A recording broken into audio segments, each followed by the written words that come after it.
Alright, what is going on YouTube? ACCM versus Capoch in Collection Cup. I'm casting this off stream from recorded games, so we'll go from game to game. This is from the round of 16th of Collection Cup. It's a best of 5. You see ACCM picking Valley and Serengeti as their home map, and the Four Lakes and Mediterranean will be the home maps of Capoch.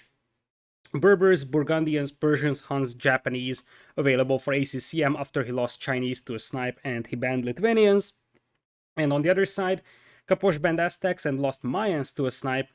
Britons, Vikings, Mongols, Byzantines, and Italians are available for him. So both players lost, I assume, their Arabia civilizations because Chinese and Mayans seem like they would have been the Arabia civs under normal circumstances for the players. ACCM still has Burgundians or Huns to pick for Arabia, I would say. Whereas on the other side, it's going to be a little bit more interesting. Probably Vikings or Britons could be the candidates to pick because Mediterranean would be something like Italians or Byzantines. I assume Italians, Byzantines go to Four Lakes and Mediterranean respectively.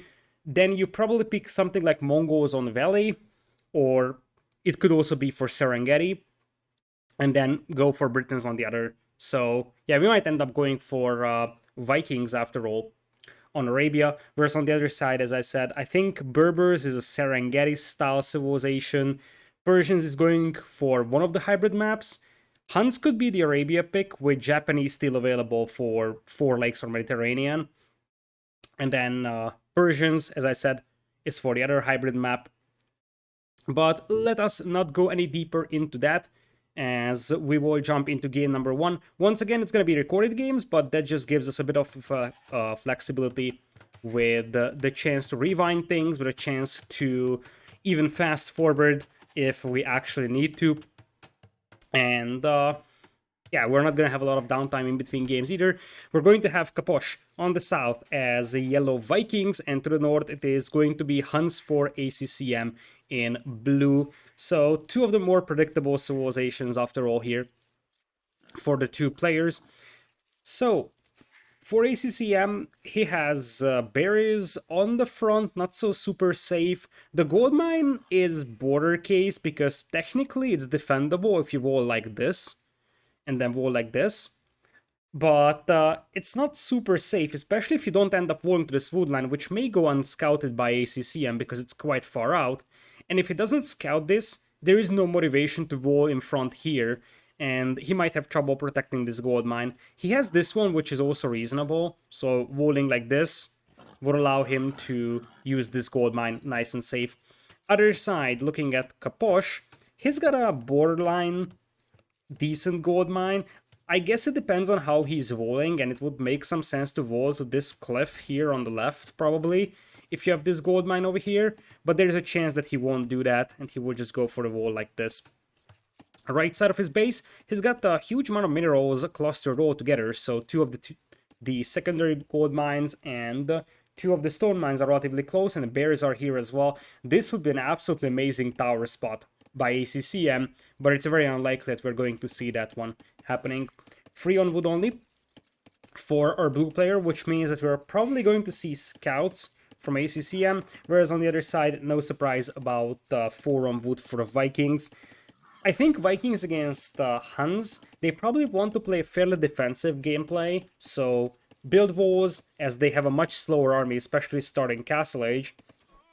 Probably open men-at-arms and then go into archers, play a fairly defensive, eco-focused game because your economy is going to be better than the Hun economy, and then just try to get to an early Imperial Age, go for our blast and a couple of rams, and then start pushing the Huns. That could be a plan for the Viking player over here. For now, Capoch will be pushing in deer from the distance, whereas for ACCM, he actually missed out on 2 of his goats on the left side, and it seems like he's not pushing deer either, at least not right now. So I think that Capoch's start is something I like a little bit more over here. He's gonna be the one venturing forward first to search for his opponent, as ACCM finds this wood line, so he may end up walling like this, and that would probably be the safest for his gold mine, but with this gold available at the back, I don't think that this is something that he necessarily needs in Feudal. We talked about Capoch's potential game plan, as ACCM actually found two of his goats over here, but those weren't these two, so ACCM was basically down 4 goats until he actually spotted these, and it looks like these two are still remaining hidden 2 tiles away from the vision of ACCM. So for ACCM, considering he's against Vikings that have a very one-dimensional army, I would say ACCM can play a pretty skirmisher-heavy gameplay, because it's very likely that his opponent is going to play archers anyways. And obviously Vikings can mix in some knights to deal with skirmishers, but that's a good scenario for Hans, as Capoch runs into ACCM's town center fire over here, losing the majority of the HP on that scout, almost getting it trapped as well. Capoch will escape, but that's most of the HP lost on that scout. Far from ideal, as a barracks now comes in for him. Indeed, it is looking like it's going to be a 21 pop Men-at-Arms build. That's a little close with Vikings. Remember, Vikings don't have any meaningful Dark Age bonuses economically, so 21 pop Men-at-Arms is really tight, especially with only one deer being pushed in. But it very much seems like that's going to be the plan for Capoch, otherwise this barracks is just a little too early. So for ACCM, he can definitely focus on a skirmisher-heavy gameplay, and then just force Capoch to mix in some knights, and then he can just get his own knights in.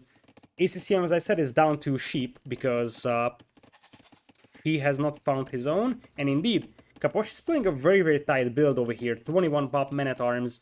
This is not going to be easy to pull off for him.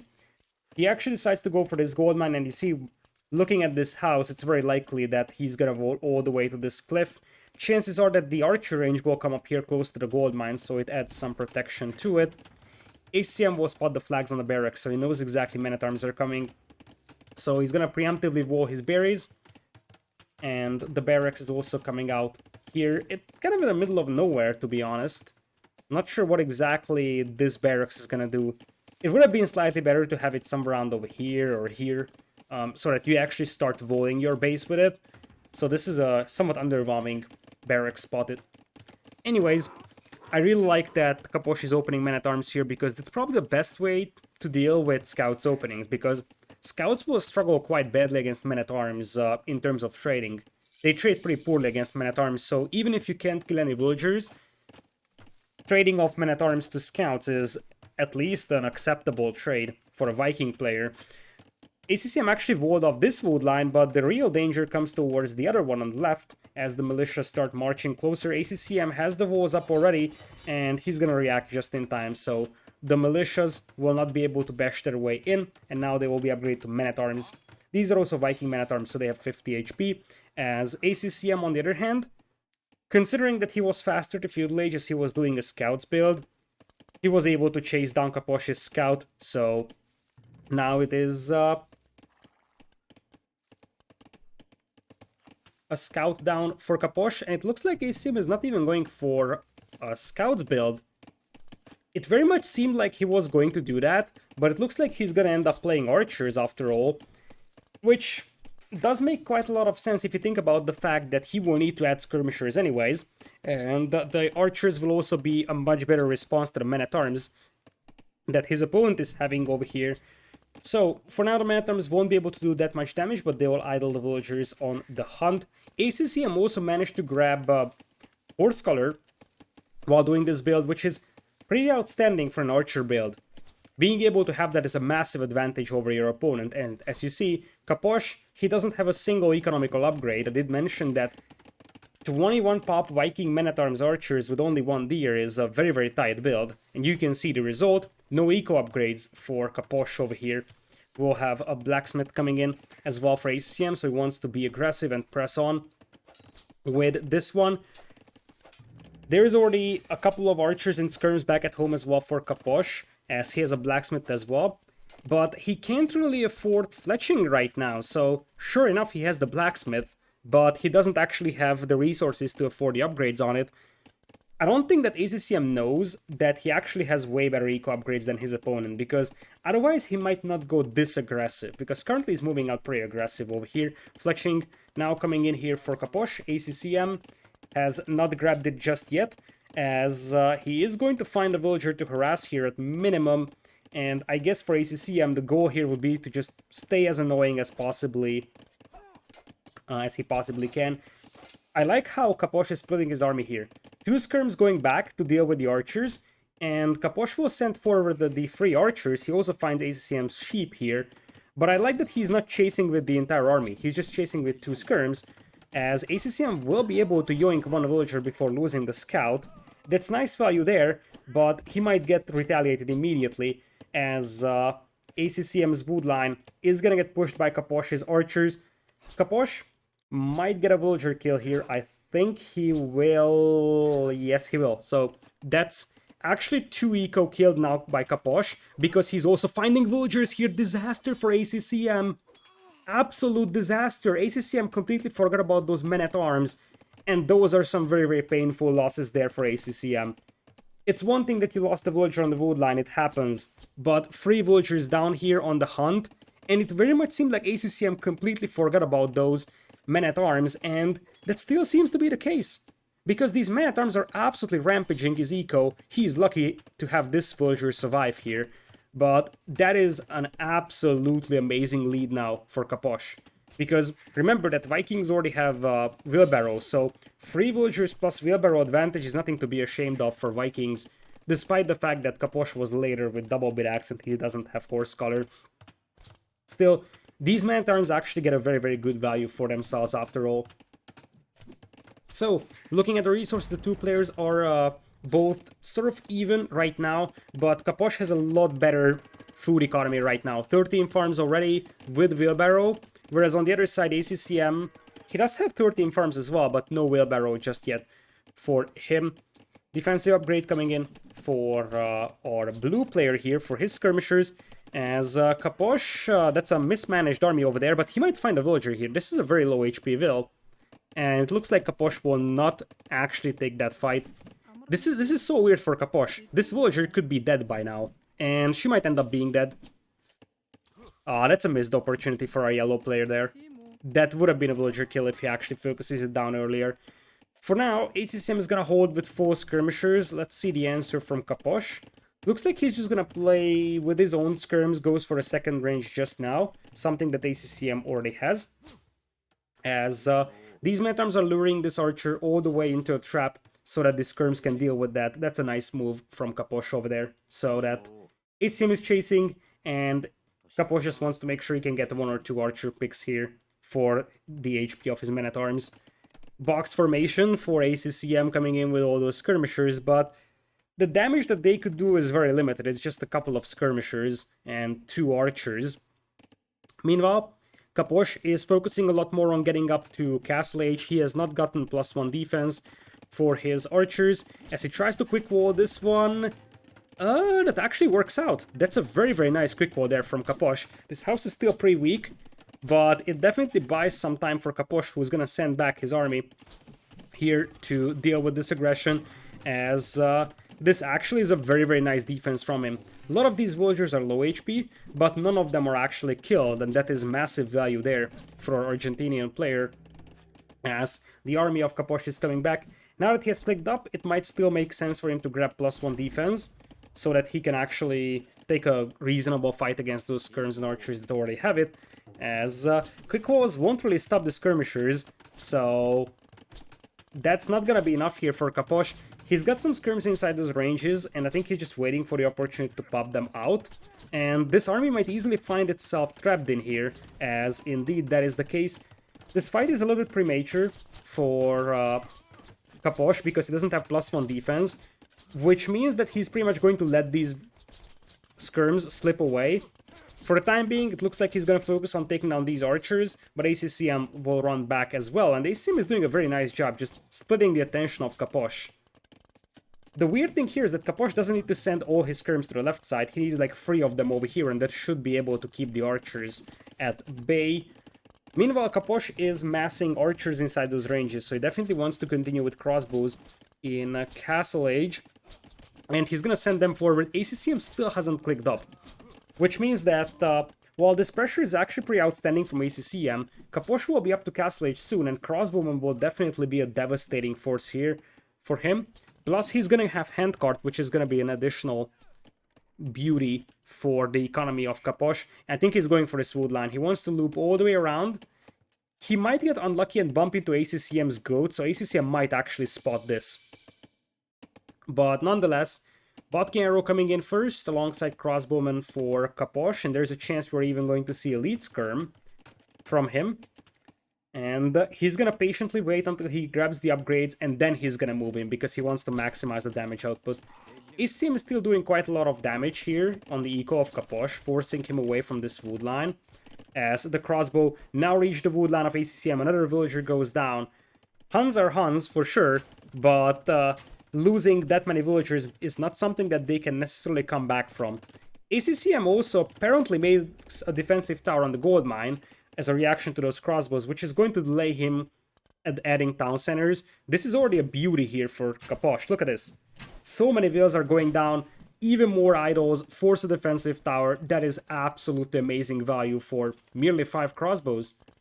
Another TC coming in here for Capoch to secure this area, which holds, as I said before, a huge amount of minerals. ACCM, at this point, considering that his eco took such a beating, I don't think that double stable knights is the direction that he should go for. He went for bloodlines, but it doesn't even have scale botting, which makes me wonder if you're seeing cav archers eventually. Looks like he's going for crossbowmen right now because he's got 10 archers out, so crossbowmen could make some sense. Although at this point, Capoch could easily mix in Elite Skirm himself. And indeed, ACCM has 2 stables, but he's not using either of those for now. At this point, he's behind by 7 villagers, and he's missing handcart. He only has wheelbarrow right now. This crossbow is still doing work here, and it looks like Capoch is not actually killing it. And eventually this will start getting some will picks. Capoch now sends a crossbowman to deal with that. As things stand, 18 crossbows and 11 skirms versus only 9 crossbows and 9 skirms. Not ideal by any means for ACCM, especially with Capoch taking this hill here. Crossbows are now moving in as well, and the idle time is pretty massive on ACCM's economy as well. ACCM pops out a couple of knights that do have +1 defense, but that's basically all for them. So Capoch will have to retreat for a moment. But keep in mind that at this point, Capoch is more than happy that he's just sitting back and having 2 town centers, whereas his opponent is sitting on 1. These crossbows are also doing quite a bit of a harassment over here around this gold mine. Idling 4 villagers inside a tower is actually a pretty decent achievement, I would say, for those crossbows over there. And they're just keep coming back to this wood line. Just be as annoying as possible over here, as it looks like ACCM is going to try and getting a sandwich in here, but that's a disaster fight once again for him. Capoch was able to take the hill, and he takes down 2 crossbows and the skirmisher before ACCM does disengage. Third TC coming in here for Capoch. You can tell that he wants to play an eco-heavy game because he is not adding a university, and that timing is just absolutely crazy there for Capoch. He moves up with the knight and a crossbowman only to deny a forward siege workshop. ACCM had to delete that before he loses the foundation to the massive amount of crossbows here. There is also +1 defense on the knights of Capoch, and with 13 villagers lead, this many crossbowmen, massive military advantage for Capoch, massive eco advantage. We're talking about a 91 to 60 population scenario here. Looks like ACCM is going to end up going for knights though. So +2 defense is now in. He wants to go for the power unit, and something like Mangle or Scorpion defense may work. The problem here for ACCM is that Vikings will just do what Vikings do best. Outboom you and then beat you to Imperial and eat you with Arbalests. Capoch is also mining stone with 5, so a castle is not a distant dream for him, as it looks like Capoch will also pull a villager for what will be a forward siege workshop eventually. It could also end up being a monastery first, because there's quite a lot of knights here, and here come ACCM's knights. That's a decent amount of crossbows for Capoch here, but doesn't have ballistics or thumbring, so this might be a good enough fight here for ACCM.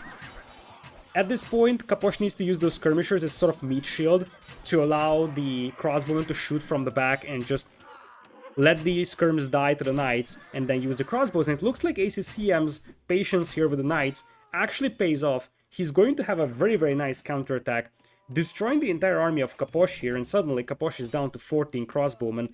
Soon that's gonna go down even lower, and ACCM's plan to get a forward siege workshop up on this hill may still become reality.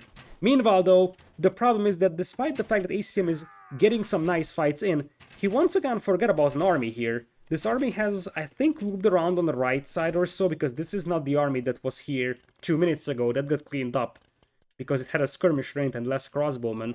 This is a new army. You see, it's brand new, fresh out of the oven, full HP crossbowmen. Here come ACCM's crossbows, though, finding one villager kill on the wood line, as the others will have to jump back into the TC. So, as things stand, the economy for Capoch is still massively ahead of ACCM. Nice micro here by ACCM, by the way. He takes away the low HP knight, sends in another one, so he can heal this up later and just avoid losing it.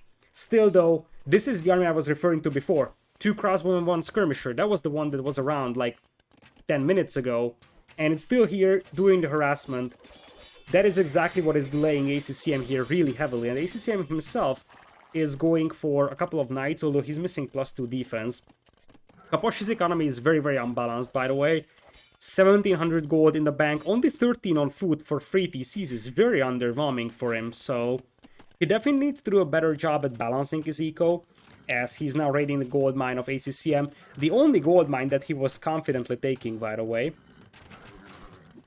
Bit of a scuffle here as ACCM tries to hold this hill. Ballistics just now coming in for Capoch here, as he's gonna do a massive, massive market abuse here to be able to get +2 defense and ballistics. Thumbring is also queued up on this range, so he wants to force one decisive engagement here in Castle Age with his units. He has the eco lead, so he can take his time. Just wants to make sure that he doesn't get steamrolled here by the overwhelming amount of knights. A kind of underwhelming castle spot here for Capoch, because this hill would be much better, but obviously he doesn't control it, so that's a weird and wacky castle spot there. Not sure why he was motivated to get that up. Maybe he thought ACCM is running back home, so he has a chance to get it up. But that wasn't the case. The big fight is happening here, and as I said, Capoch is missing +2 defense, which is a crucial upgrade missing from this fight. In exchange, he's got the TC fire helping, and I think that this is gonna be just enough for Capoch to hold off the army of ACCM. And he doesn't need more. All he needs is just to make sure he doesn't die to ACCM, and then he's just gonna be able to sit on the economical lead he has and snowball the game. Forward siege workshop coming in from ACCM, trying to push this angle with mangonels. This is a dangerous angle because you got the hill here, so those mangonels pack a real punch pushing this side. Meanwhile, knights dive in to try and snipe a couple of villagers. They will be able to get 3 kills here, but obviously that still doesn't compensate for that villager deficit. The castle is going to go up for Capoch despite the fact that this is actually a pretty underwhelming spot. And looks like Capoch is going for TC number 4 here. I think he starts to realize that those knights could be a real problem running around his eco, considering that he doesn't actually have walls up around his base. Some knights trickling in here from Capoch as well, just trying to do some raiding damage, as ACCM himself is up to 3 TCs. So ACCM is slowly climbing back economically. It's going to be a very, very slow climb, and chances are Capoch could just get to Imperial here if he balances his eco and adds a couple more villagers on food, and just decide the game with Arbalest. But not so fast, says ACCM, because one thing is sure, Capoch's eco is not really well balanced. If he had 15, maybe not even 15, if he had 10 more vills on food consistently, he would be an imp by now, and he would be stomping ACCM. Now it's a little bit more dicey, especially with this gold mine running out. Knights are running around, and mangonels are shooting at the TC. An overchop was just created, and things are starting to heat up here for Capoch, because he's losing villager after villager here to the mangonels, to the knights, and while he's pushing with the crossbows, you see that ACCM has evened out the villager KD here. So yes, he still has a 20 villagers lead, but that lead is just shrinking and shrinking. And Huns are Huns, don't forget that. Especially if this TC goes down, the left side of Capoch's base could be very exposed to aggression. The crossbows for Capoch, where are they at? They're looping all the way around here, so they might find a lot of value inside ACCM's base. That's something to keep in mind. Meanwhile, the knights come in from Capoch, and he's gonna dive in on the mangonels. That's a beautiful move. And with that, he's gonna deal with the Mangonels, still possesses a 20 villagers lead, but these are the type of fights that ACCM has to take to have a chance at crawling back into this game. Big fight over here in ACCM's base. +1, +2 knights are actually performing really well against the crossbows, as you see, and I did mention that these are the type of fights that ACCM need to come back into this game. Capoch still has the lead, but the more I'm looking at this one, the more I'm seeing that he was unable to do anything with that lead. He's down to 17 crossbowmen. He's still relatively close to Imperial Age, but I'm starting to feel like ACCM is slowly taking over. And ACCM is 37 on food, so those imp times might not be that different. Let's see what Capoch does. Capoch is now queuing up Berserks, which could be reasonable against the Hunnic Knights, especially if he has Chieftains. If he doesn't have Chieftains, it's a bad idea, so these early Berserks will struggle badly against the Knights. For now, ACCM sees an opportunity to intercept a couple of crossbowmen over here, as Capoch wants to click into Imperial. ACCM will not click into Imp anytime soon, but there's a chance that with a super aggressive Castle Age here, he could get a reasonable value and just force Capoch to defend, which could be enough to buy himself some time to get to Imperial. Gets a couple more villager kills, pushing the deficit down to only 11 vills now, and you see ACCM is coming back into this game in terms of economy, and now Capoch! He just lets those knights in! Disaster! I mean, the Mangonels would have stopped the repairs anyways, but at least he could have tried doing something there. The villager just walked away. Not sure if this was intentional or what exactly happened there for Capoch. But one thing is sure, now that Castle is looking very, very ugly, it's not even going up. And look at the villager count. From such a big deficit, ACCM is back in this game. He is killing villager after villager with the knights, and that's exactly what I was referring to when I said that Vikings want to sit behind their walls and boom, because they cannot match the mobility of Huns here. The castle will eventually go up, but I mean, at this point, ACCM is more than happy with the value that he has gotten for those knights. Although Capoch comes in here to retaliate, and that group of crossbows is a pretty scary group. There is one thing to consider though, and this is pretty important here. This is a massive group of crossbows that Capoch wants to upgrade to Arbalest.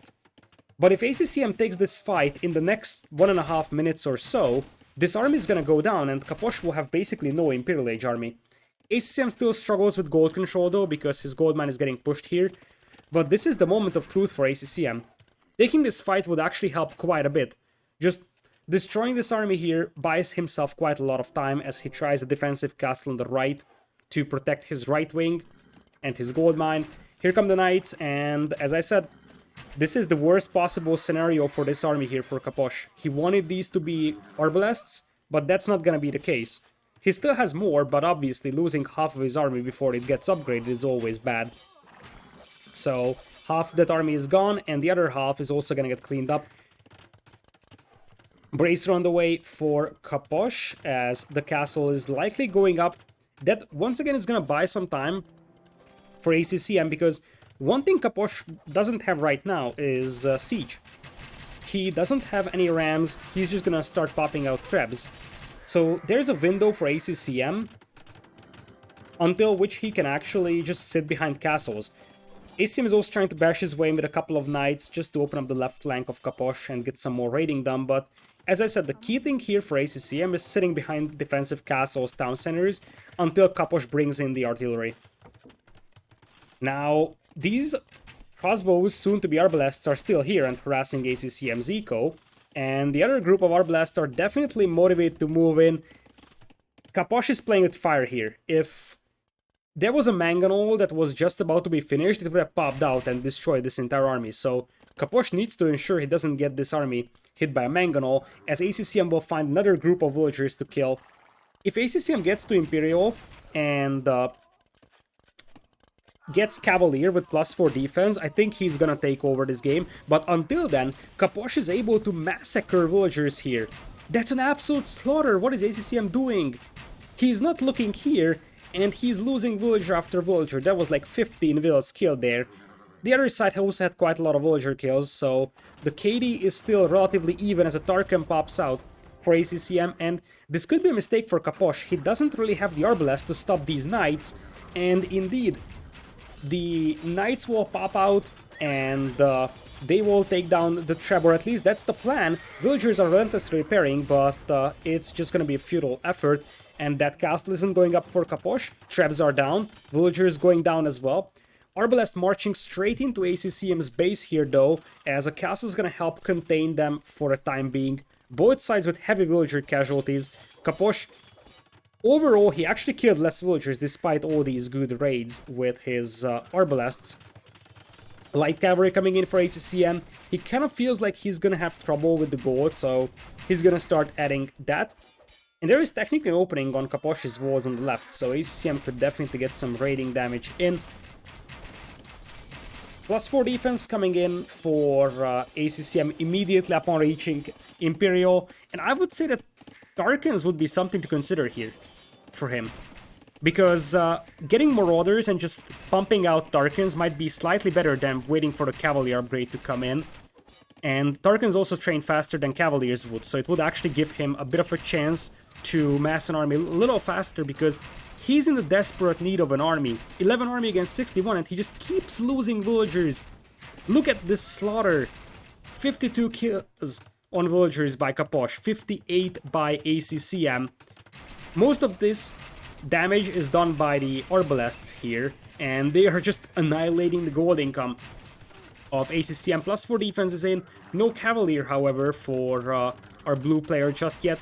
Neither is there any Tarkans. In fact, there is basically no army here for ACCM, other than a group of Knights coming in to raid on the right, and other than a couple of light cav garrisoned inside these stables. ACCM is coming in here to counter Treb his opponent, as a Tarkan pops out as well to take down the Treb.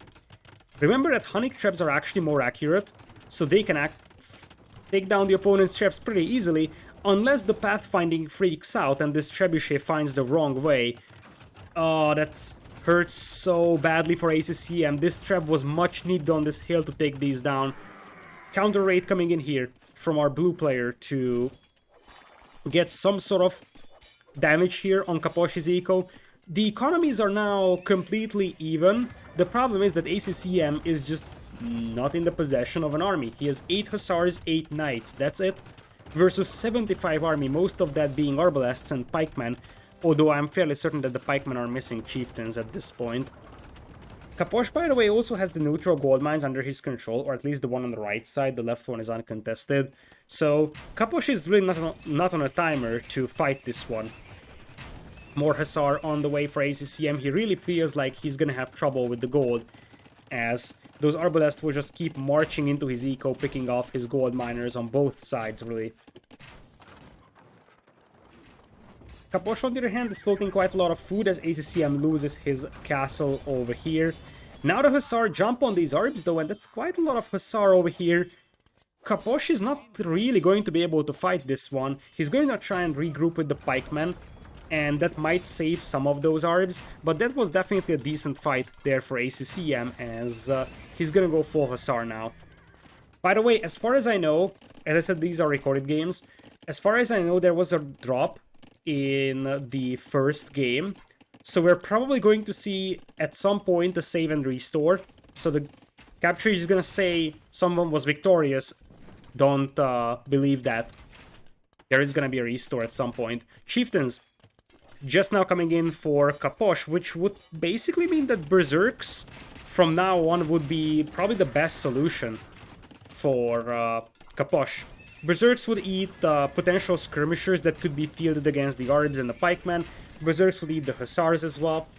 Big Hussar raid coming in from ACCM, as he's gonna do a very Hera-esque playstyle. Just try to raid his way back into the game with infinite Hussar flood. And the first raid actually comes in pretty successful, gets quite a few villager kills, pushing down Capoch to 102 only. Trebs, however, shelling more of the stables now, as there is also a raid on the left side by ACCM. He's starting to be really active with those Hussar, pushing Capoch down to now 89 eco. Now obviously, Capoch still has a massive army here, 80 units on the field, 39 Arabs, 39 pikemen, perfectly balanced, as all things should be. for Capoch here. But if Capoch loses this much eco, eventually his army is gonna be slowly destroyed here in the battlefield, even by Hussars, and he might actually have trouble replenishing it if he keeps losing eco like that. Now, one thing is sure, ACCM can't afford to lose eco like this either, as Capoch will move out to secure the gold mine on the left. This would mean that Capoch has both neutral gold mines, and with 0 relics for either player, that means that he's the only player that is gonna have legitimate gold income soon. Hussar now coming in, trying to dive into the food eco of Capoch once again, as ACCM is switching into elite skirms. So he wants to have one big pop of elite skirms, destroy like 15 orbs or so, as he's going to try and get the Hussar to the back of these trebs, take him down. Same thing here, Hussar are coming in, as that could be a nice raid as well. Capoch is slowly rebuilding his economy, but this is a very interesting scenario here. Capoch has the sort of unstoppable army by ACCM right now, but ACCM is gonna do a lot of damage on the eco of Capoch. And such raids shouldn't be underestimated. He's pushing Capoch down to 90 vils, and the next wave here could easily push Capoch to 80. And when these elite skirms pop, this army could soon be annihilated. But until then, this army is still the dominant force on the battlefield, and there is more of those somewhere on the map. Capoch needs to focus down these ranges, by the way, especially because he sees the flags. At this point, he should know that the ranges have skirms in them, even without seeing these few pop out first. ACCM doesn't have defense upgrades though, which is a massive blunder at this point. You see that skirmishers, while technically a counter unit to archers, they just die to the arbalests, and this is what I was talking about. Don't believe that ACCM has won. This is a save and restore. I'm gonna fire up the second part of this game in a moment. So, yeah, just don't believe that. We are continuing right away. Alrighty, so we're back. Now, as I said, it is a massive, massive blunder that we don't even have bracer for those skirms, let alone defense upgrades. And if you don't have defense upgrades for your skirms, you are just gonna get absolutely annihilated. Like, the Arbs eat the skirmishers that don't have defense upgrades. So, because it's a save and restore, obviously we are like a couple of seconds behind when restoring. And indeed, Capoch's eco is suffering from a massive amount of damage here. The overall villager KD is not something that we're going to see from now on because, you know, Capture H can only show the data ever since the restart, but you see that in this very few couple of minutes since that restart, or not restart, but on the restore, ACCM already killed 23 villas, so he's very, very active on the map with the Hussar. Thumbring defense upgrade coming in for his skirms. He's sort of playing that playstyle, being the punching bag in the middle, and then just raiding his way back into the game. As I said, this is something that MBL and Hera does really well, and that is the thing that makes them excellent Arabia players. The fact that they might seem like they're dead, but realistically speaking, they might not be. Now, this many Arbalests pushing into the eco of ACCM is now going to be problematic, because ACCM is also down to 99 vills, and soon he has nowhere to go. Like, he has no reasonable wood income. He has to take a fight like right now. He doesn't have +4 defense, but that's not even something that Hans would have, so this is the best it gets for ACCM. Villager counts are still in his favor, but it's not a decisive lead, I would say, right now. Especially not in a scenario where his opponent has 94 army and he has 20. On the bright side of things, if those skirmisher numbers start to grow, suddenly Capoch is gonna have no answer to those. These Arbalests are still rampaging the eco of ACCM though, and I feel like this has Capoch written all over it, just because he was able to kill so many vills across the game with his crossbows and orbs later on. But Capoch needs to sort of land a killing blow, which can be a lot of things. Like, you see ACCM even try to get a forward stables here, and more importantly a lumber camp. He's definitely struggling for wood, as he keeps losing villagers everywhere he goes. ACCM doesn't have a reliable wood income, and that's gonna be his demise here. Capoch is doing a very nice job just controlling the map, and now it is a GG from ACCM. It wasn't necessarily the killing blow that I thought of at the beginning, Because it's not like Capoch steamrolled the base of ACCM. Well, he partially did. I mean, ACCM's base was leveled here on the right side. But it wasn't necessarily about that. It was more about controlling those resources. ACCM was not allowed to expand to the right. He wasn't allowed to take any resources on the left. And Capoch played a very, very nice resource control game at the end. And part of that was the reason why he was able to level the base for ACCM so much. ACCM just wasn't able to be everywhere. And he just got overrun by superior amounts of army throughout the entire game. So, yeah, obviously, these are only showing the stats ever since the save and restore. But still, the key thing, as I said for Capoch, was that early on he could carve out an economical lead, if you think about it, with the men-at-arms being able to find some kills on the hunters, then the crossbowmen and castlage doing quite a lot of damage, and from that point on, he was just sitting on that economical lead. That eco lead allowed him to get a nice map control in early Imperial, and remember that he beat Imperial, or beat ACCM to Imperial by like 3 minutes or so.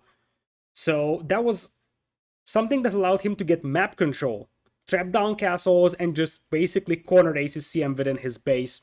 And well, there wasn't really like one disastrous fight for ACCM in this entire game. It was more like an accumulation of problems for ACCM. Getting a defensive tower forced on him at some point, losing Wills on the hunt, and then getting some crossbows on his wood line. Those were things that he was never able to completely compensate for, despite having some good initial attacks against his opponent. This means that we're going back into the lobby. Hans will be a loss for ACCM, as Capoch will take game number 1, and Vikings will be gone. For Capoch, we're going to the first home map of ACCM, which is either Valley or Serengeti. Two very, very different maps, I would say, in playstyle. Nowadays on Valley, you don't actually go for a huge amount of hunt or fishing in the middle. You mostly just wall up and play it as if it was a more volleyball version of Arabia.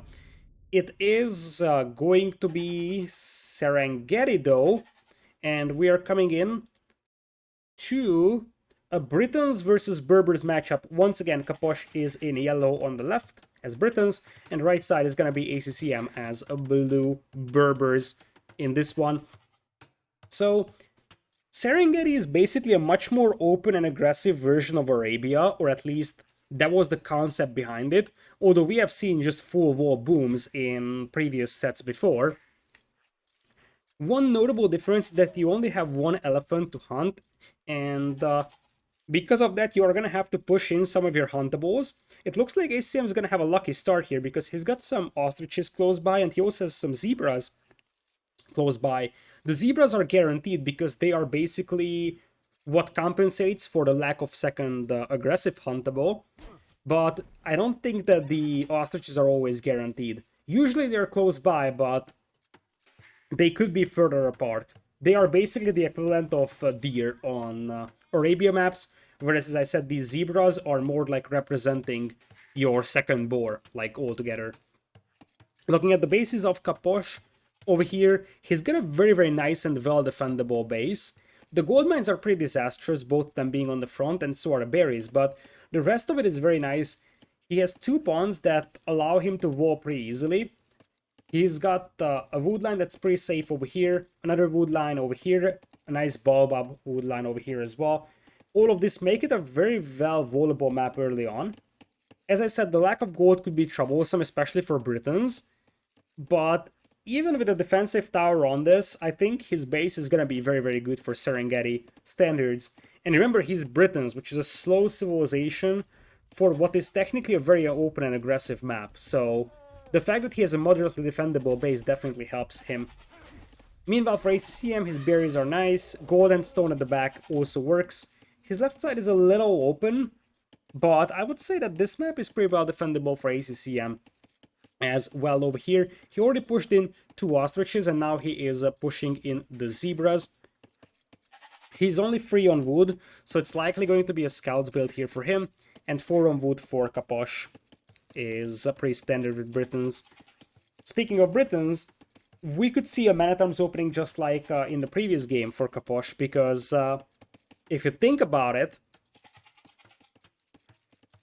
against the Scouts build, Man-at-Arms opening could make quite a lot of sense. That was probably the original concept of Capoch in the previous game as well. In that case, his opponent ended up going for Archers though. It looks like we're gonna have a premium rush here though by Capoch, as he's gonna mix things up a little bit. Could make some sense because you got the faster working Herdables of Britons, so you can definitely afford that. And speaking of affording stuff, that is a disaster for ACCM. His villager here is stuck in between the berries and the mill, and that is a villager down for ACCM. Absolute disaster. He probably didn't want to delete the mill, but in retrospective it probably would have been better. Such leads are not something that you are actually willing to give to Capoch, as now he's even pushing away some deer of his opponent. ACCM Scout is still around somewhere. Where exactly it is? It's looking for Capoch, but it's definitely not finding him. Look at this. ACCM is looking for Capoch on this area because he assumes that if he's on the north, then Capoch has to be on the south. But reality is that Capoch is in the left-hand side corner, and because of this somewhat unconventional starting spot, ACCM is going to be delayed finding him. The reason why this could be important is because there's a chance that if he doesn't find him in time, he will be unaware of the Drush. If he sees this barracks, he will know that the Drush is coming, and I think he will find it now. But this definitely is not an ideal start for ACCM here, who technically is the favorite in this matchup. Because ACCM has had some very good tournament performances recently, and currently I think he is making a case for himself being a top 8 player. But so far, Capoch has been surprising him, who on the other hand had very up and down tournament performances. Sometimes he is beating players like MBL and Empire Wars. We have seen that in Red Bull World 2, I believe. Sometimes he is getting clapped by much weaker players in other events. So Capoch definitely has some consistency issues going on for him. We'll see what he can do in this tournament. And this is why I said that it's very important that ACCM found that barracks. The fact that he sees the barracks will mean that he's gonna know about the Drush and he's going to start walling immediately. Had he not found that barracks, these militias would have actually found open woodlines and open berries to attack. Still, the fact that ACCM is one villager down and he has to wall so much is definitely not something that helps him, as Capoch seems like he wants to go for what would have been basically a 23 villagers Drush Archers build. It's pretty tight, but with Britons it should be doable, but since he has 21 seconds idle time, really this is more like a 24 villagers timing. Wasn't a completely clean build from Capoch. He ends up milling his deer as well. Probably part of the reason why this wasn't a completely clear build is because he was milling his deer instead of pushing it in. ACCM did push them in, so he didn't have to go for a mill. And the fact that you have to, invest into a second mill means that you are a little low on wood. Especially for making archer ranges, that's where it's going to be a little bit more problematic. Range once again coming in for ACCM. I think that this is just a reaction to the Drush as he pops out the Spearman. The Spearman is only here to deal with that scout. That's the only reason why ACCM makes a spear here, but it looks like Capoch will react and just drag it away from his militias. So ACCM is going to end up going for archers here so that he can deal with the Drush, as Capoch behind this one is going to be almost fully walled. Field Lage in for both now. ACCM has one archer coming in already, so I don't think that these militias will do that much damage. But if you remember the previous game, they did so in that one. They came back after some time, in that case it was men-at-arms, but anyways, they left, they came back after some time and killed a couple of villagers. We'll see if that's going to happen here as well. Fast fletching on the way for ACCM as he's building a blacksmith now.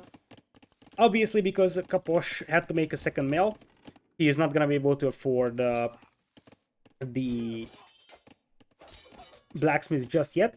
Instead, he decides to get the men-at-arms upgrade over here because his militias were still so high in HP that it makes some sense to try and grab that, and he was able to land some nice hits on the scout of his opponent. Now tries to get that archer picked off with the scout and uses his men-at-arms to chase down the militias. That's very, very nice micro there from Capoch. I don't think he's gonna get a lot for those men-at-arms, and I don't think it was a reasonable or very, very good investment, but at least he kills the scout of the opponent. I think he will try to do the exact same thing as before. Just get those men-at-arms away from ACCM's base, and then whenever ACCM has something else to focus on, he's gonna send those men-at-arms back and kill a couple of villagers with it. We have seen it in the previous game. Archer's already moving out, and it looks like this time ACCM is chasing the men-at-arms, but that means that Capoch knows that the archers are here. If the archers are on the right, you have an open window to kill villas on the left, and it very much seems like these villas were freaking out after consuming this ostrich. They started moving forward, and that could be the reason of their death, because these archers are marching in, they already have fletching as well, and it looks like ACCM might lose another villager here. What's even worse is that he's got no defense back at home against 3 archers, so they could just run in. Capoch finds the will, and he's gonna have to make a run for this one. ACCM has Berber vills, which run a little faster, that helps a tiny bit, but once again, one villager is down. Skirmisher comes in here to defend, but no fletching just yet for ACCM, and at this point, Capoch will be more than happy to just pick off a couple of archers here and be done with it. Meanwhile, the berries of Capoch are exposed to archer fire, and he's gonna lose one villager as well. I'm not sure what that will was doing out there, but that was awkward. On the other hand, ACCM now is busy dealing with this one, and I did mention the men-at-arms. Capoch does the exact same thing, and thanks to the wonders of recorded games, we can just rewind that. Look at this. In the moment that the archers move in on the left side and the ACCM is busy, the men-at-arms arrive from the right side. Capoch is using his multiple groups of armies really well, and while ACCM was busy fighting that, his archers here were taken down by archers and skirms, and now it's a combined force of men-at-arms and archers here, something that's very, very devastating, as they can get through walls, the men-at-arms can soak up the skirmisher fire, and once again I think Capoch is the one taking the lead in here. It's not a decisive lead by any means, it's only 1 villagers, but the amount of damage that he's doing on ACCM's economy is admirable. If you look at the worker efficiency, 72% for Capoch, 54% for ACCM. So ACCM has a lot more idle time on him. Added to the fact that the Britons have faster working ranges, and there's already a second range coming in for Capoch, and suddenly you have a very, very dangerous punch over here. Capoch already has +1/+1, and he also has double bit axe and horse color. No horse color for ACCM, as, look at this. Capoch is just using multiple groups of armies so nicely. Wherever ACCM looks away, Capoch is able to take a good fight, and that is just excellent army control. He's just stretching out the attention of the opponent so heavily. That is why he has 11 kills and only 5 deaths, and one of those was a villager that could have been avoided, I believe. Look at the resources as well. That's where the efficiency comes in, as this men-at-arms is now fairly weak. I would massively doubt that it's able to do much, and indeed it's just gonna go down. But at this point, Capoch is gonna be more than happy with that feudal age, as once again he's doing the exact same thing. Skirms chasing this army, sending 2 archers from the right. This time around, ACCM starts to realize what Capoch is thinking, and he's just gonna go for defensive skirms. So this isn't gonna work out here now for Capoch. But once again, that's the same game plan for our Argentinian player over here, as he's probably gonna have a slightly better castration time than his opponent, but not by a massive margin. Meanwhile, Capoch takes the hill here, takes a fight down hills. This will mean that ACCM knows that the army is coming from the left, so he should be able to finish his walls in time. You see that he's doing that. I don't think there's a hole here. Wait, there is a hole. In between these 2 baobab trees, there's actually a hole. And if ACCM doesn't spot that, those archers will get into his eco, and that will be an absolute disaster for him. Once again, Capoch tried to send this army on the right side, and he was unable to, and indeed there is a hole there. There is a hole. I think it would have been better for Capoch not to attack that will, because now ACCM knows there is a hole, and as weird as it sounds like, I feel like for Capoch it would have been better if he just gets this army in here and gets this wood line hit. Now ACCM has a chance to react as he's adding a stable. ACCM has been on one range for the most of the game, whereas his opponent has been on double ranges, so that's why we are seeing much better army numbers right now for Capoch. Picks off the Spearman, nice value there, as a Skirmisher comes in to harass this wood line. Castage is slightly better timed for ACCM at the end, and it looks like those Skirmishers could easily take down this army, and tides could turn really fast because ACCM ends up trapping this army in here. Which means that Capoch will just have to take this fight as it is, or just try to dive in and snipe a couple of more villas, but whatever happens here, this wasn't ideal at the end for Capoch, and that hole honestly backfired more for Capoch than it was for ACCM. ACCM lost a Weir, sure enough, but in exchange, he traded one villager to like 10 archers and 2 skirmishers. That's reasonable value there for him. Looks like we're going to have a switch back into the cheap Knights of Berbers from ACCM, whereas for Capoch, he's gonna continue with crossbows as Britons usually do. Here's the deal. Britons do not have Thumbring, and that makes them pretty bad against Night Floods. And the reason why is because, sure enough, you have the extra range, but you don't have that damage output that you would otherwise have with Thumbring. Even with Thumbring, stopping a flood of Berber Knights could be troublesome, but without, it's even worse. ACCM is gonna play double stable knights, grabs a scale botting a little late, so he can't actually get chain botting immediately. Meanwhile, I see a stable as well from Capoch, who also makes a massive blunder. He leaves his left side wide open. He just assumes that the pond extends to the edge of the map, but that's not the case. Capoch's base is open here. Will it matter? We'll see, as once again, he tries to loop around with a couple of crossbows. I'm not gonna say he's a one-trick pony, but so far in this set, this was the only trick that he used. He's like, okay, let's do it again. I really love how he's using that 1 HP scout to just check out what ACM is doing. He sees the double stables, so I would say that adding a monastery here would make quite a lot of sense for him, considering that he knows that double stable knights will be coming towards him. He also sees that there is a hole here, and if ACM is not paying attention, these crossbows could easily get in and get a couple of vill kills. Knights from Capoch jumping on the skirms to pretty much destroy that small group remaining. Those skirms are still important for ACCM because those could be valuable tools to pick off monks.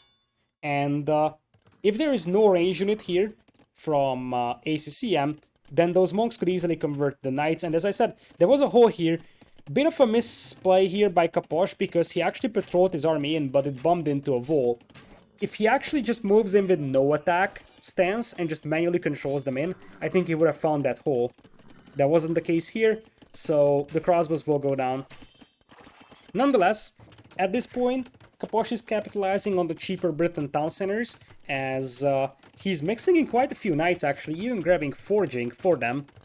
He's gonna have 3 TCs and the crossbows with Bodkin Arrow, no ballistics on them though, which could be a little bit problematic. But at this point, it kind of seems like he just wants to build up an economical lead, just like he did in the previous game. Here come the knights, and they will probably retreat here, seeing the town center and the crossbowmen. Indeed, that is the case, as Capoch once again wants to stretch out the attention of his opponent, sending in knights to make a hole on these walls.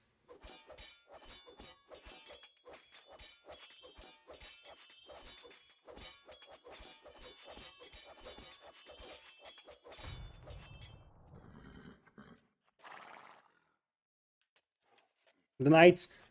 Wait a second, what happened there? I looked away for a second. Did they just bash their way in? Yes, they did, but where did this villager go? I see. I looked away for a second on my other screen, and I was like, how did these knights get in?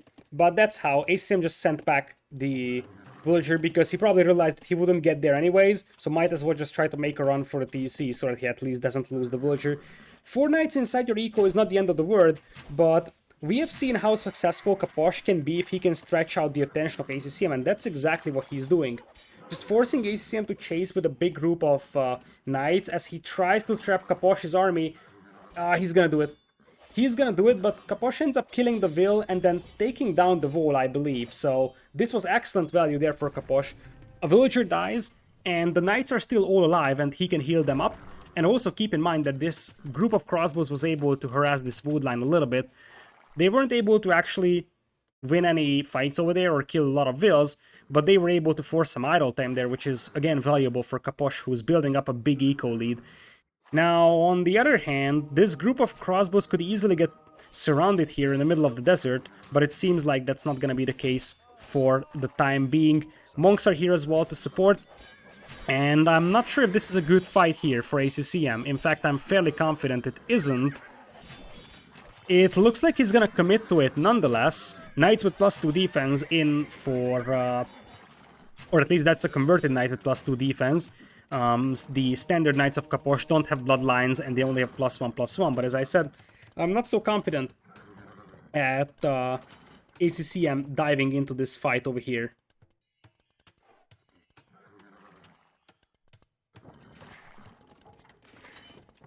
So, it looks like Capoch is building up his stone bank right now in an effort to try and get a castle up eventually. For now, he's just going to keep expanding with additional town centers.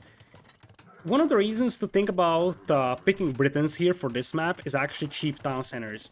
The fact that you can actually control multiple gold mines is very valuable, because on this map you have smaller deposits, but more of them compared to Arabia. So you have quite a few of these small gold deposits, so you want to be pretty flexible when it comes to expanding, and cheap town centers actually help with that. By the way, I love this wall here for Capoch. If you look at this, it's like, this is an impenetrable wall. And then you look here and this is wide open. If ACCM finds that hole, Capoch could be in serious trouble. So, for now, we are gonna have the 4th TC in for Capoch. ACCM is up to 3, but if you look at Capoch's eco, that's a lot more convincing than that of ACCM's, and once again, it looks like we're gonna have the same old story from Capoch. He's gonna create a diversion with the knights somewhere around over here, and then probably send in the crossbows from the front. This time around, though, it looks like the knights are coming straight in the middle, as ACCM is coming in head-on towards the base of Capoch. This could be an awful fight for ACCM. There's a lot of monks in there, and I see at least 3 conversions. It's not gonna be the most awful fight ever for ACCM, but it definitely feels like an overextension. And, as I said, that's a lot of knights going down over here. I don't think this is enough for ACCM. This is a very, very nice choke point as well for those crossbows to stay in. And indeed, those conversions probably came in clutch, because 4 or 5 conversions in such a fight was a massive thing. Felt like an overextension from ACCM, and it honestly was. So,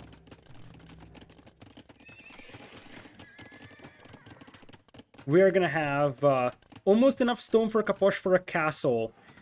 A castle here would be really neat, because it would secure control over the right side of the map, and it would actually help with the long-term game plan of Capoch. A castle here would protect the northern part of his eco, and I think this might be the moment where ACCM... Like, if he just right-clicks into the base of Capoch, he's gonna find a hole. And I think he just did. And that could basically win the game for ACCM. Now, Capoch is thinking otherwise, and he's gonna go for a castle drop. This is dicey from both sides. Here come the knights, and this is why you always check if the wood lines, the pawns, whatever spans to the edge of the map, because now this is going to cause a lot of villagers to be killed from Capoch.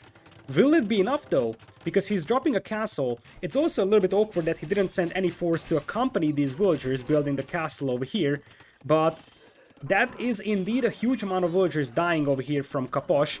He's gonna have knights back at home, and this might be enough to trade off the army. Imagine if ACCM didn't lose all those knights before. If it wasn't like 10 knights getting in, but 30 of them. If ACCM didn't lose those knights in that disastrous fight before, he would be steamrolling the eco of Capoch.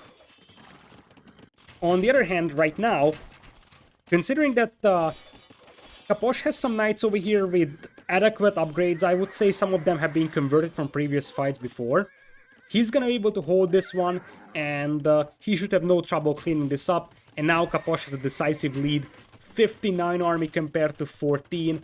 And Capoch is very heavy on stone here, 18 villagers being sent here. I think He's thinking about the second castle drop. I already see battering rams queued up to knock down these TCs. He knows exactly there is a lot of gold here for ACCM, so it makes sense to pressure this angle, and that is exactly what he's doing, picking up villagers from a distance, just harassing those knights as much as possible. He still hasn't fixed this hole on his wall, but that may be something that he can get away with. It is a massive blunder that he actually had that open there. He could have lost the game there, as the rams are now coming in. Bit mispositioned because the knights can just dive in and snipe it, so that wasn't ideal. But now the crossbows are marching into ACCM's eco, and considering that ACCM's at 11 army, most of that being knights that will be taken down in the next couple of moments, I think things are getting rougher and rougher for ACCM. I'm not even sure how long he can replenish those knights, because he doesn't seem to have a super reliable gold income with that castle shooting at the gold miners. And indeed, Capoch, with a quick strike over here in the second game as well, he takes 2 in a row against the player who was technically the favorite of the series here. 89 kills to 78, but if you consider that ACCM had much more valuable units, knights versus crossbows, that's a very, very good KD. For Capoch, much better economy, but really this fight was the one that probably sealed the deal. Up until then, ACCM was pretty much competitive, even though he was behind in economy, but that fight was a massive overextension, and that was probably the reason why ACCM ended up losing this game, because if he had 30 knights on the field, I am fairly certain he could have stopped this castle drop over here, but indeed, after that army went down, it was Capoch all over the place. So, with that, we are going back, and let's update the scoreboard. So, we have Serengeti also in the hands of Capoch here, who is now leading 2-0, one game away from getting into the quarterfinals and sort of upsetting ACCM here. Berbers will be gone for ACCM, and Britons will be a win for Capoch. Now it is going to be Valley, ACCM's other home map. Over here, he's got Burgundians, Persians, Japanese remaining, as opposed to Mongols, Byzantines, and Italians. So let's jump straight into the next game over here. Welcome to Valley, a map that features a huge amount of extra food in the middle with the hunt and the shorefish, but in recent memory, most players just thought it's too risky to move out, and they just end up playing this one just like a well-volable version of Arabia, because your starting base is generally a lot more well-volable than in the case of Arabia. So you see, for example, Capoch's base, super safe gold mine over here, easy walls all around. The stone mines are not really amazing, but other than that, I think he's got a very well defendable base to work with. Same applies to ACCM, pretty straightforward and easy walls to work with. And yeah, that's basically the case. So Capoch actually ended up going for Mongols, which makes me believe that there's a chance we're going to see him move out for Huntables. That's always a risk-reward situation.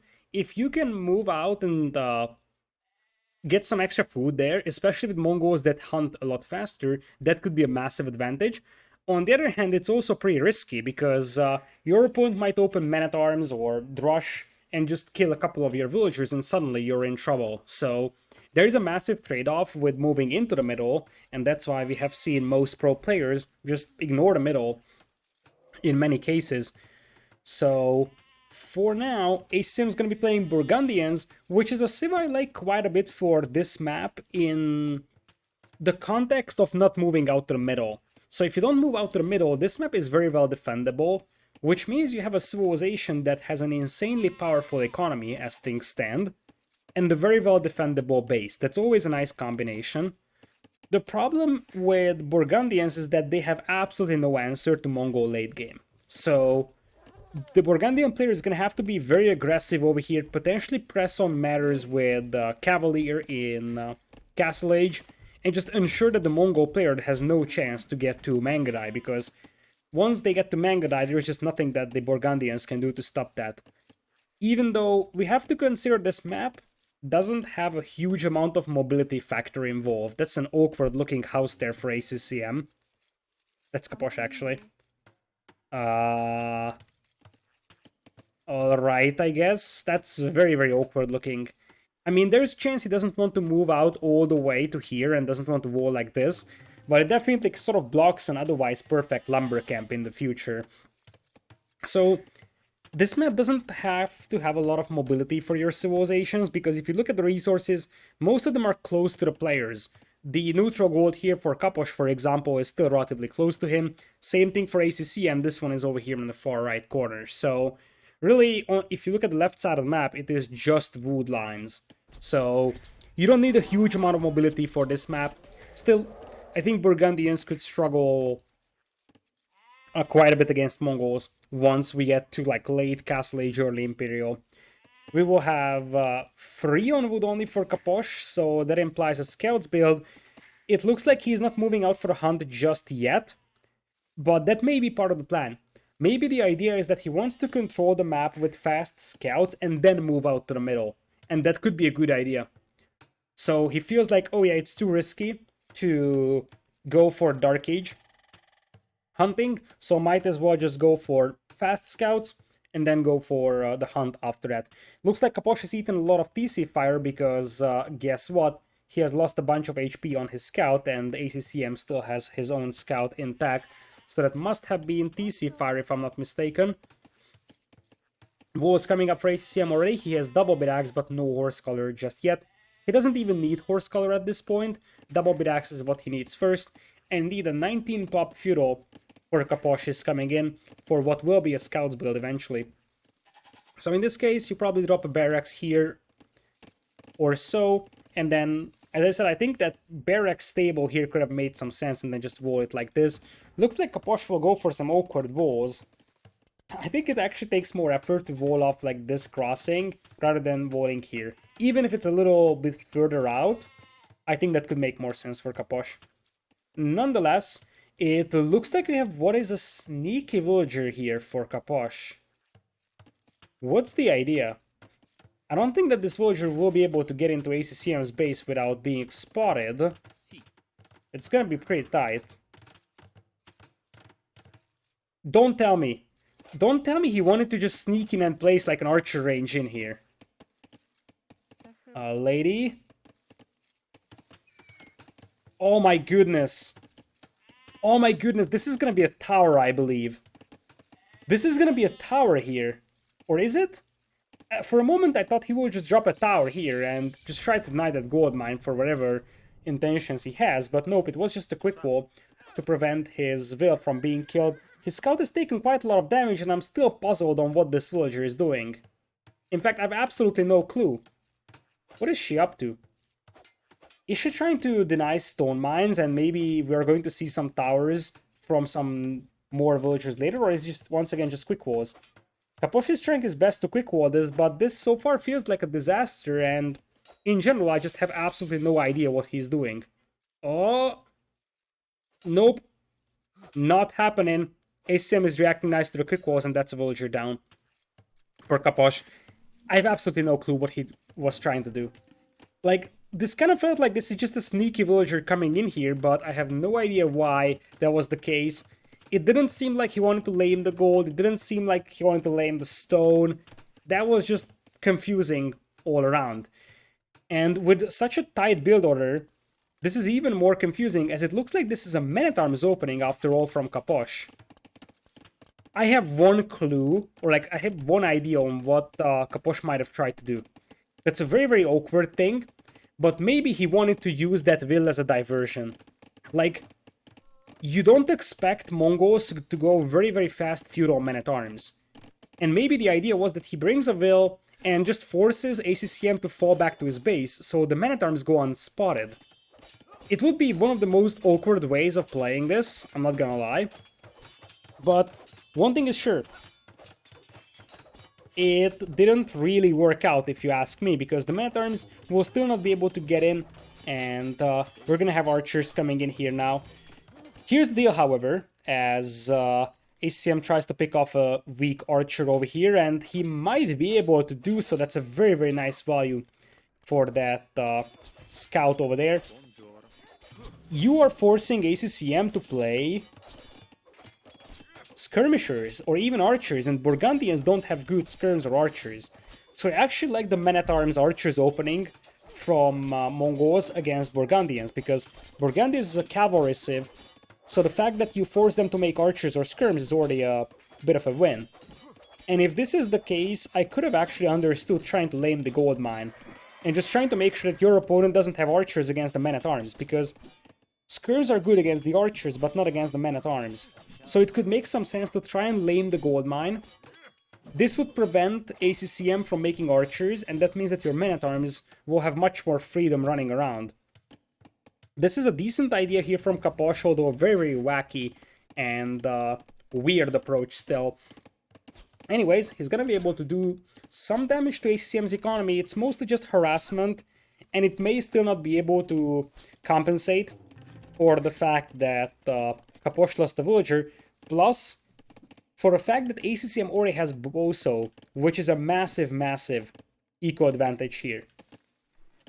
Capoch is also behind by 3 vills, because not only did he lose 1 villager, he also had 42 seconds of T-Sidle time, which means that that almost accounts for 2 villagers by itself. That's why Capoch's eco is so weak here, as he's trying his best to just once again stretch out the attention of ACCM, try to be annoying on multiple wood lines, but it seems like ACCM learned the lesson and he's walling a lot faster than he did in the previous games, which limits Capoch's mobility quite heavily in this one.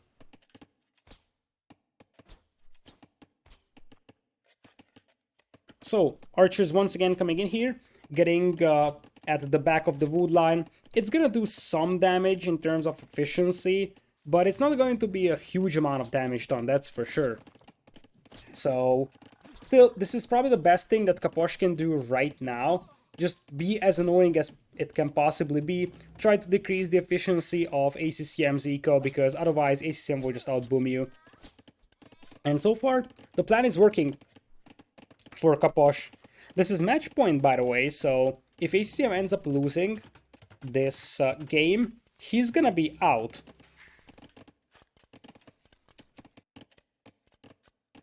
So we will have the archer still harassing the back of the wood line over here, whereas these archers are trying to just distract these skirms.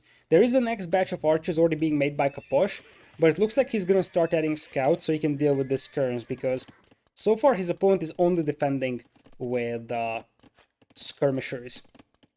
So despite the fact that you guys are gonna be seeing this series released after the new patch, this was still played on the old patch, which means that the Cav archers still don't have their frame delay nerfed. And the reason why that's important is because even if the Mongol player cannot go for Mangadai, going for Cav archers could also be an option eventually. So the men-at-arms are still alive here, although quite battered, as ACCM now moves out with his own skirms. But he's gonna be awaited by a couple of scouts and men-at-arms, so I don't think that he can take a good fight here. One of the interesting decisions that Capoch could make, by the way, as we're looking at this fight in here, skirmisher picking off the men-at-arms, Capoch is just waiting for like 1 or 2 more scouts to fight this one for now. So one of the things that Capoch could do, considering that they are both on the right side of the map, is stand out a couple of sneaky vills to the left. ACCM's army doesn't have mobility, it's only skirms. So the chances of ACCM finding a couple of vills here hunting is very little. And if Capoch gets away with that, he could have an insane amount of food income with Mongols. ACCM already clicked up to Castle Age. Capoch did not, mostly because he's investing into scouts here. But Capoch's army is a lot more convincing and he's not that far behind in Castle Age timing, so I still believe that I'm liking Capoch's position here a little bit better. Despite the fact that he's gonna be like 1.5 minutes behind. Looks like ACCM is switching back into cavalry, goes for the second stable, so the game seems to shape out very similarly to what we have seen in the previous one. This time around though, Capoch wasn't able to kill a single villager from ACCM, which makes it a much more different situation economy-wise than the previous game was.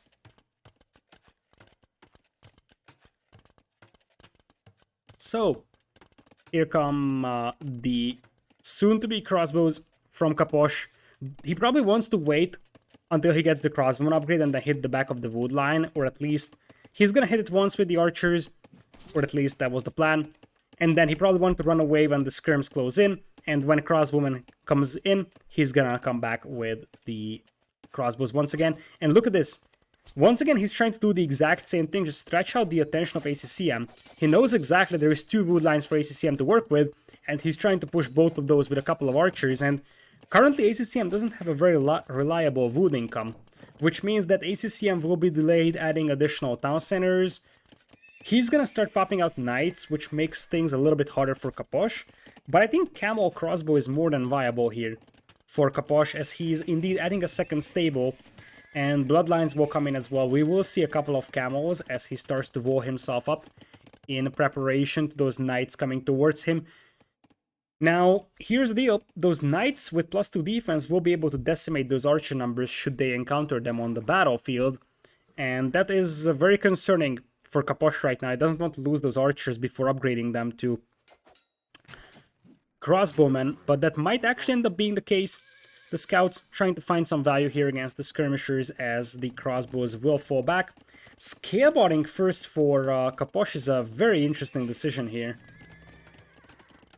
He is adding knights, which is another debatable decision, I would say. His opponent has a couple of crossbows, but most of that is skirms, so I think a couple of camels here could have made more sense. Also, grabbing crossbowmen early would have been much more helpful. Still, these knights over here will help out a tiny bit for Capoch, but I think that he made the bad decisions in terms of upgrades. Scalebotting wasn't really needed at this point. Crossbowmen being researched faster would have been probably a better choice, because even though he didn't lose a single unit, it would have been much safer for him at the end. Second TC now coming in for him, as the scouts will once again create a bit of a diversion here. Cavalier coming in for ACCM. Remember what I said before, ACCM has to play this one pretty aggressive, otherwise Capoch will just slowly progress towards Mangadai, and then there's gonna be no answer from Burgundians to Mangadai. Now both of the storm mines for Capoch are on the far left, so getting to Mangadai is going to be a pretty challenging thing, and I wouldn't be surprised to see a forward siege workshop here from ACCM on this hill. Crossbows are in, but no Botkin just yet for Capoch. He's definitely struggling a little bit for food, as he's investing most of that into knights. He does have +1 defense, but his opponent has +1/+2 cavalier, so this is not a good fight for Capoch by any means, especially if he doesn't have +2 attack. I think it would have been better to just go for camels and then crossbows. He's now mixing in camels indeed. For now, he's going to lose a house, but he can just sit back and wait. And indeed, he's going to move out now to secure that stone mine for himself and get prepared for Mangadai. ACCM is just now dropping the second town center, so he will be playing with 2 TCs. 3 TCs will be there for Capoch. But this time around, ACCM's army is a lot more convincing than it used to be in previous games. And that force of Cavaliers is indeed really scary, especially as long as Capoch doesn't have +2 attack.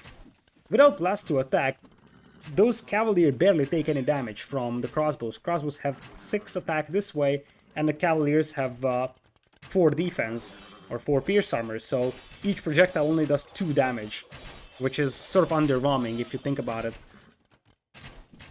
Behind this one, by the way, ACCM is just pumping out eco upgrade after eco upgrade, and with the amount of PC idle time that Capoch had, as we have a big scuffle here, I think ACCM might have realized that Capoch doesn't have Botkin arrow, and that actually is a reason to start fighting this. Now, he's not taking the best fight ever because his Cavalier are fighting the camels, but this may still end up being a reasonable engagement after all for him, or not.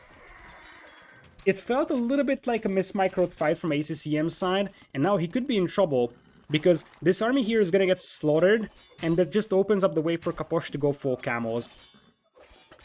Keep in mind that ACCM's eco is much better. He's got a 10 villagers lead because Capoch has a lot of T-side all time and ACCM does not have it. And also ACCM has already 2-man saw, heavy plow, and the wheelbarrow, whereas if you look at Capoch's eco upgrades, just double bit axe and horse color, that's very underwhelming over there. Capoch is definitely struggling for food here, as he's barely able to produce villagers, let alone grab upgrades like Botkin Arrow, for example. And he's gonna have trouble accessing wood as well. You see that this wood line is out. This is why I think that walling a little bit further out could have been helpful, because he was controlling the game in Feudal Age. He was the one attacking. He did have the time to wall it off like this, and that would give him a lot more resources to work with. ACCM is doing a nice job holding this hill, and once again, I think ACCM just sees that his opponent doesn't have Botkin Arrow, and he feels like there is an opportunity to kill those crossbows. And realistically speaking, there is. If these crossbows would have Botkin Arrow, this would be a completely different fight here, but they don't. And this is why ACCM is able to take some reasonable engagements here, at least force Capoch to just keep pumping out units, which means that Capoch has to spend all his food on camels, and he's unable to produce bills. That's why ACCM now has a 16 villagers lead, and it just keeps growing. ACCM is doing a beautiful job just applying pressure to force Capoch to defend, and then just boom, because he's now booming on 4 town centers with 2 men saw and even heavy plow. That is an insane boom from ACCM. At this point, Capoch is on a serious timer because his economy is going to be nowhere close to that of ACCM's in the next couple of moments, to be honest. Now it's a 20 vills lead, and it just keeps growing and growing because, as I said, Capoch doesn't have the food income to keep all 3 TCs plus 2 stables running. I only see 2 villagers on stone right now for Capoch. He's now sending a couple more. The chance for Capoch is getting to Mangadai, I would say, because then, even though ACCM is gonna have the better army, it's not gonna, or better eco, it's not gonna be able to match up against the Mangadai. That's a nice find over there from Capoch. The first villager he killed in this entire game was on this wood line. He sneaks around with a couple of crossbows and picks one off. ACCM is also picking up relics over here, already has one, and the second one is just now coming in, even the third one, which means that he's gonna have a decent amount of extra gold and food coming in as well. Because Burgundians also will get food from their relics. So, at this point, ACCM just keeps increasing that villager lead, now up to 24. 3 relics in his possession. I feel like, even if he doesn't force any fights here, he's just preparing for a late game. That is always a danger, because Capoch could still just catch up economically to an extent. If both players are playing passive and just playing for late game, Capoch will have time to compensate for his eco deficit, as that's a conversion pretty fast from ACCM. So I think that ACCM still needs to play aggressive, but he's gonna do so. He will go for a castle. I think that a castle on this hill would be the passive choice, and that's what ACCM is going for. He doesn't want to overcommit because that's still quite a decent amount of camels, and some crossbows are around as well, despite not having +2 attack still. But I think the second castle for ACCM will come up in the face of Capoch here, as the Cavalier will now dive in. The Camels only have Bloodlines and +1 defense, whereas the Cavalier are almost fully upgraded. And with the help of Monks, numbers seem to favor ACCM here, and despite the fact that those are Camels, at this point ACCM can just keep flooding out Cavalry because his economy is so powerful.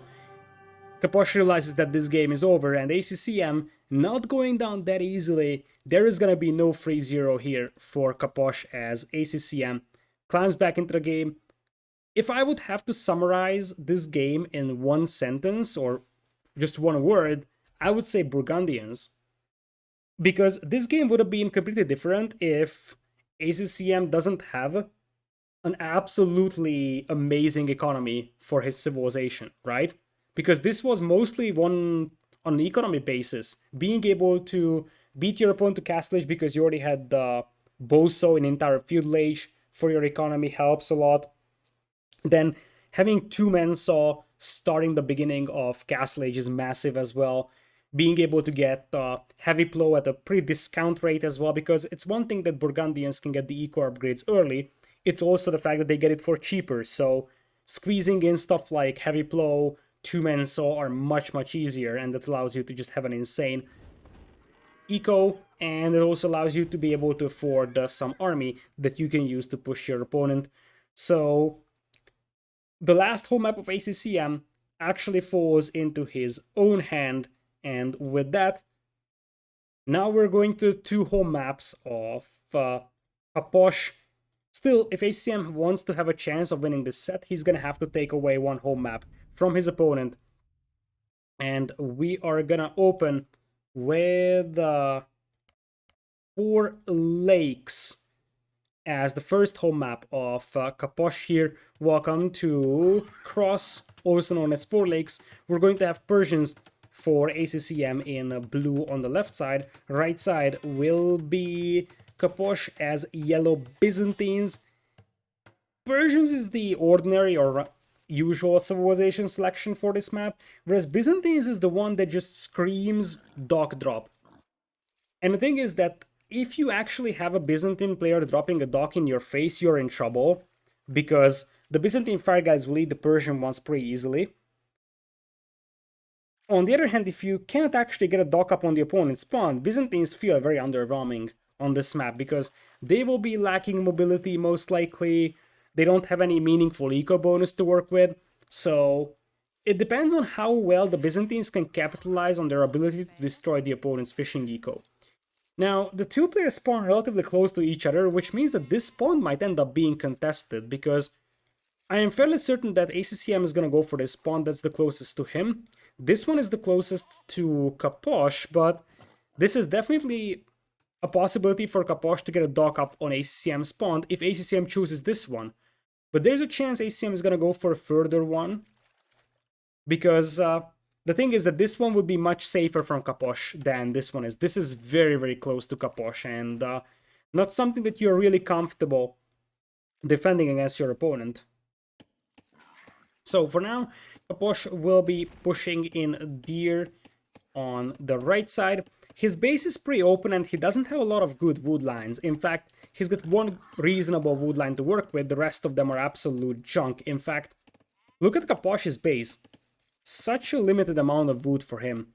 The good news is that he's got 2 gold mines at the back, so that gives him additional safety, whereas for ACCM, he's got 2 gold mines very close to each other and the stone on top of that as well. So technically speaking, a single tower can deny all of these resources, or a couple of archers. So ACCM needs to be very careful at not losing control over this part of the map, because then he's gonna be in trouble.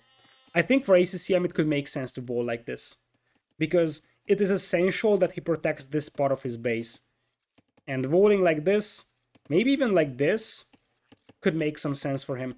It looks like he's gonna go for the safer pond after all, bowling his villager in, and he's gonna get that dock up over there. Whereas for Capoch, he also goes for the safer pond, this time on the right side for him. And it looks like ACCM might be looking for a villager snipe attempt on a boar lure. Or is he gonna lame? Yes, he's gonna lame. So ACCM ends up laming Capoch, and Capoch's scout is very much off position. In fact, Capoch is still pushing in the air, so it very much seems like he either didn't notice that he's getting lamed or he doesn't really care. Now ACCM needs to be careful because that boar is actually pretty far from that scout now, but that is one extra boar for ACCM, something that helps immensely. So nice start over there, and if you keep that in mind, the fact that Byzantines don't have any great eco bonuses, losing one boar hurts them really badly.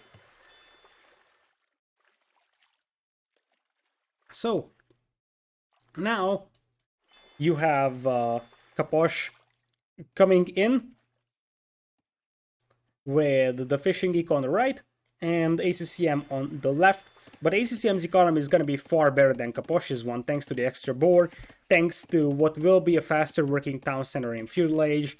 And so far, I don't think that we have seen a single scouts opening from either side, and this may not be the game where we're going to see it either.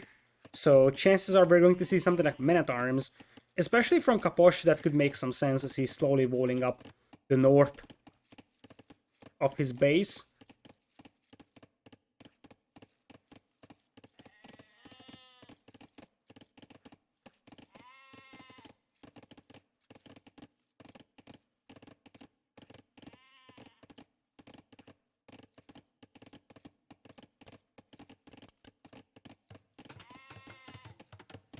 Meanwhile, Loom is just now coming in for Capoch, and that means that his feudal age time is gonna be quite heavily delayed. It looks like it's gonna be either an archer build or a sneaky villager for a dog, because he's going heavy on wood and gold. And considering that I don't see a sneaky... Okay, there's a sneaky vill. Now, ACCM could easily expect this one, because one thing is sure, getting this... Holy potatoes, what is that? Don't tell me that this is the sneaky vill that's going for this spawn, because that's a disaster. And I think ACCM can easily spot it based on the movement of those deer. And if he spots it, I think he's gonna get that with the scout. Meanwhile, Capoch is just pushing deer away. I think he's doing it intentionally to make ACCM believe that it is his scout only pushing the deer, but I think ACCM realized it. I think ACCM realized that if Capoch wants to get a forward villager with Byzantines, which is usually the game plan for Byzantines, it has to come around here. And if ACCM kept his scout together with the vill, then this villager may have actually reached his destination. Now it won't. And this is actually very good for our blue player ACCM here, because now there is no chance of saving this villager, and this is what I was referring to. Byzantines are a little bit of a one-trick pony sieve on this map. They live and die with their ability to get a dock up on the opponent's fishing eco and destroying it. I love how Capoch is rolling his own fishing eco, but it looks like the player with the sneaky dock is going to be ACCM. I didn't even notice this. This villager must have come around here, but this is now walled in. So chances are that this is a super early villager here by ACCM, and guess what? Capoch sees the dock, he's gonna have to go for his own dock over here. But this is now great for ACCM. He's the one that's pressuring the opponent's fishing economy, while his own is very safe. He even gets a galley here, which would prevent the villager from making a dock anytime in the future.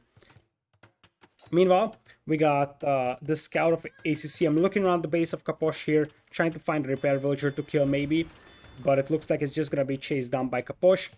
Capoch also went for the northern dock, whereas ACCM has a villager on the southern one, so we'll have some expansion on the water from both sides with zero land aggression so far.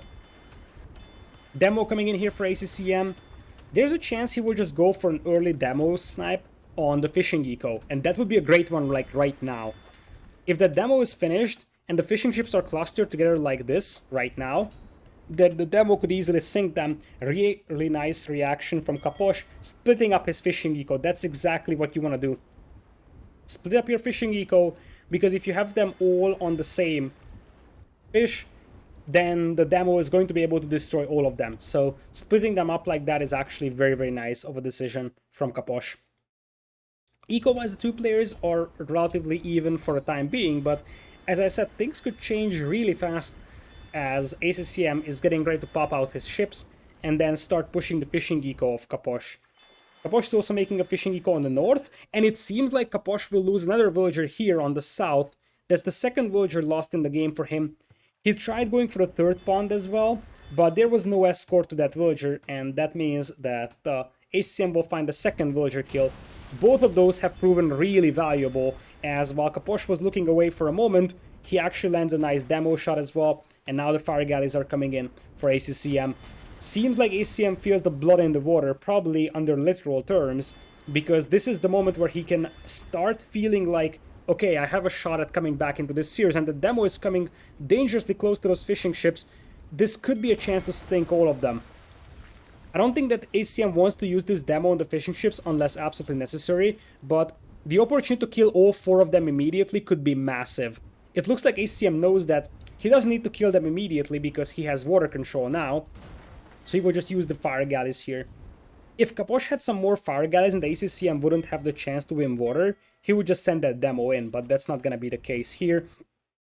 ACCM walling off his base now, and there's a chance we're going to see a dock from him here as well. Capoch went for a dock on the north, as, oh my goodness, another sneaky vill from Capoch. This will also be found by ACCM, who now has a barracks for spearmen. He was probably preparing for scouts from Capoch, and that's why he made a barracks. But since there were no scouts and he's almost fully walled, he's just going to use those spearmen to patrol this shoreline and prevent Capoch from dropping a dock there. And that's going to be very successful. After all, the fishing eco for Capoch is going down. This villager is going down as well.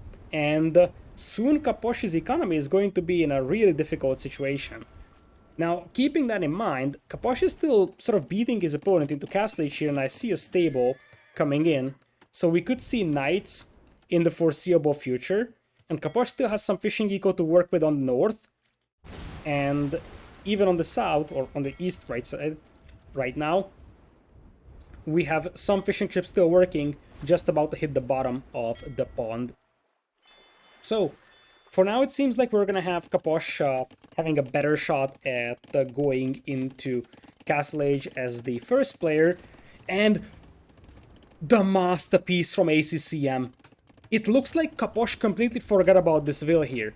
I'm gonna rewind this because there is quite a significant amount of motivation for me to do that, and just showcasing what happens if you're distracted. So what happened with this one is that this villager was trapped in here for quite a while. And you see that this villager was trapped in here for a while. It has been here for like 10 minutes or so almost, ever since this second dock was completed. But one thing that allowed this opportunity to rise here for ACCM was the fact that Capoch was now very busy fighting elsewhere. Capoch was busy, you know, not losing this villager. He was busy working towards Castle Age, building the buildings, whatsoever. So he completely forgot about this villager, and that's why that Will is able to move out as we go back to the original time where we were. I think we were somewhere around over here. So now this is going to be a masterpiece from ACCM, because ACCM is in no rush to get those archers out. In fact, he should wait until crossbowmen, because there is basically no chance Capoch finds this. Capoch would never send a villager in this area. He has lost his scout. The chances of Capoch finding this is basically less than 1% or so. Meanwhile, as I said, ACCM could easily sneak a dock up on his opponent here. Oh, there is a fire galley, but I think ACCM could still force build a dock here pretty easily as a blacksmith comes in. Outpost will be here as well, so ACCM should find Capoch's fishing eco here now, and I wouldn't be surprised to see a dock here soon, I believe. Currently, ACCM has 3 out of the 4 ponds on the map. He is only not controlling the north, but if we add it to the fact that there is some sneaky crossbows coming in, this could be devastating. And really, it's all about how patient ACCM is going to be. If he's really patient, he could even wait until he grabs ballistics.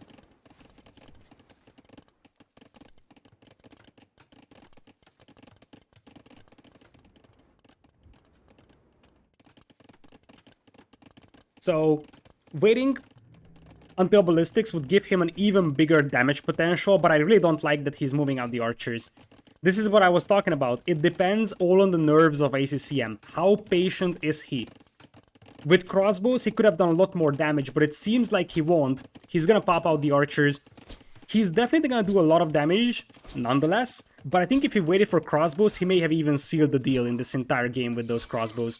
And as I said, crossbows with ballistics here would have been so devastating that it's straight away game winning for ACCM. I mean, the fact that he has 12 villagers killed and 0 lost is already something that's swinging the battle back in his favor very, very heavily and getting him closer to an equalizer, as the dock is up on the north as well. So now Capoch will be forced to fight for his only food source from water. But this is what I was referring to, that now these knights can clean up the archers before the crossbowman upgrade, so it wasn't perfect for ACCM. Now obviously, ACCM needs to make a massive decision in these situations, because if he waits too long, there's a chance that it's gonna get spotted, and if it gets spotted, the entire thing could fall apart. On the other hand, I don't think that this would have been spotted at all, as he's gonna get a forward stable up in the face of Capoch, and that's probably gonna pump out some camels to deal with the knights over here, although knights could also be a possibility for ACCM. This forward base is gonna be an absolute nightmare for Capoch to clean up. He's going for a second TC, but at this point, ACCM has gotten the value that he wanted. He can sit in these ranges forever.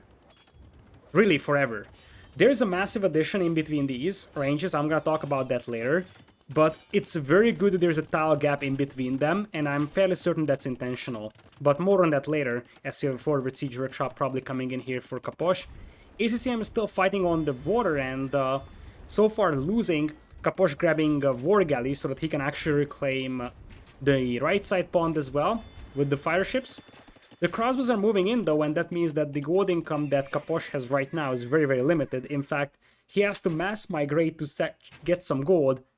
This is the closest goal that he can take, really. And he's going for it.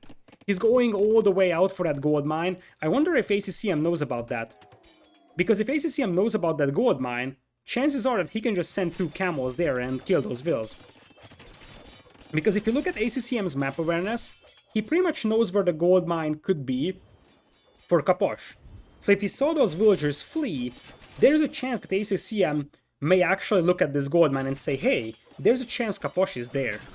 And that's actually going to be the case, in fact. So ACCM, while Capoch is distracted fighting this one, he's gonna rush up 2 more docks over here, grabs War Galley upgrade, so he will fight on this water. And there's a TC coming in here for Capoch. I like that there's a TC first, not just a mining camp, because it gives some additional security, as this hero forward villager that could be the reason why ACCM wins is finally going to end up dying. But I mean, the legacy is here. A stable, 2 ranges, a monastery, and that's exactly what ACCM needs to just apply pressure to the economy of his opponent here.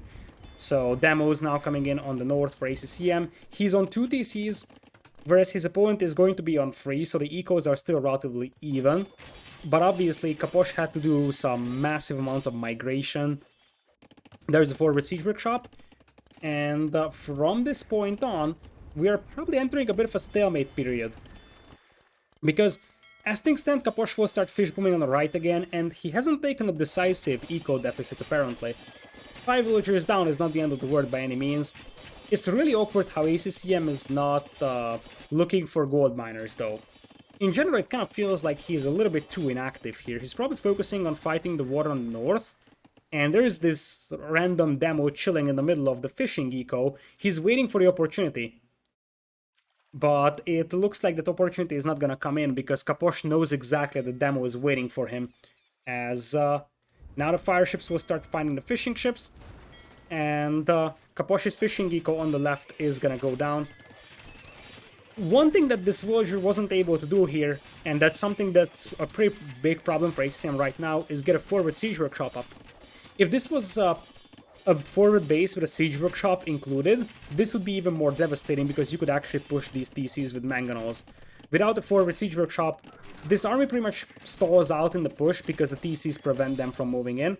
It looks like now ACCM will become aware of this town center on the south, and with Capoch having 4 TCs and ACCM just 3, there is a chance that Capoch will catch up economically in this one.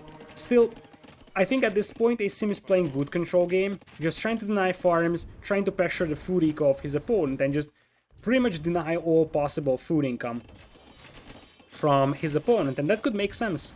That could make quite a lot of sense. Just deny the food and prevent your opponent from making wills that way. A bit of a miscoordination of armies here, as the knights and camels are allowed to jump on the crossbows of ACCM. There was no camel support in here to help out with that. ACCM is very, very motivated to take down this stable, but at this point I'm not sure how much that is worth, to be honest, because as you see, Capoch can easily afford the 2 additional stables. Still, as things stand, it looks like the fight on the north is pretty even on the water. South and the west is in the hands of ACCM, whereas Capoch firmly controls the eastern pond over here.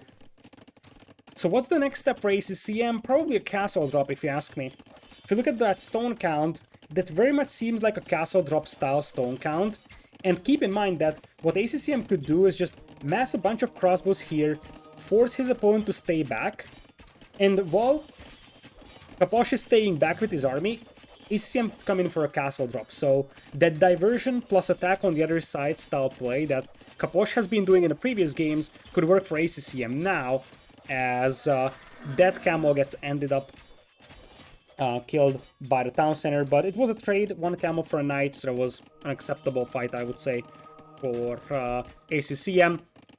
Once again, he just keeps applying pressure with the crossbows, and hello there, Capoch is running out of wood on this wood line.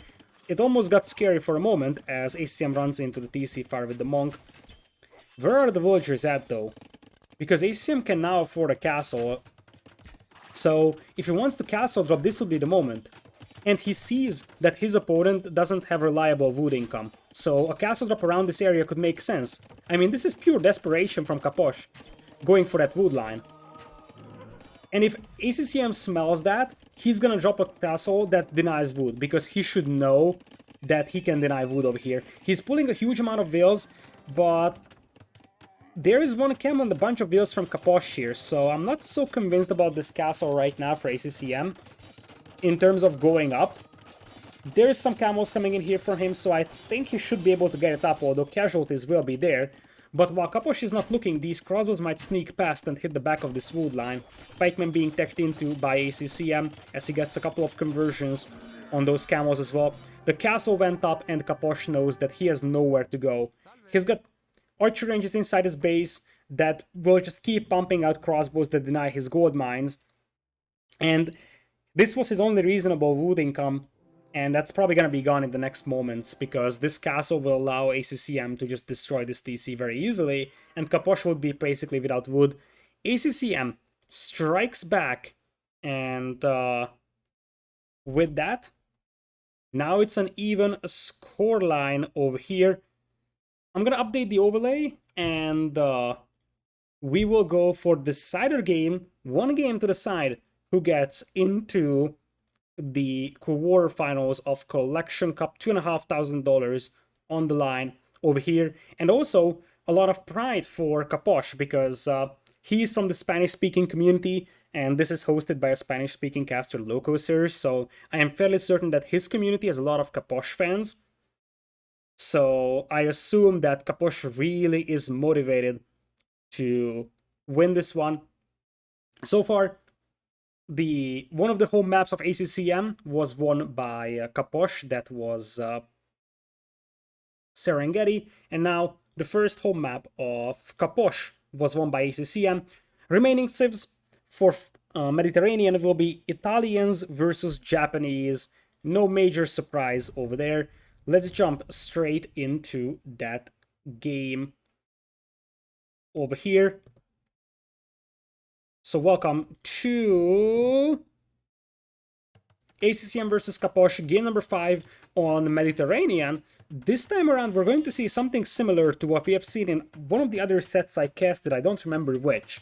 But normally Mediterranean spawns with one player on one side, the other player on the other, and then there's a pond in between them. But this is the second time I'm seeing this type of Mediterranean generation, where there is a very, very wide patch of land on one side, and the players are not spawning on the direct opposite side of the map, more like both of them are on the left-ish side of the map this time. So it's once again an awkward map generation here. We're going to have ACCM as blue Japanese on the southwest, and to the north it is going to be Capoch in yellow Italians.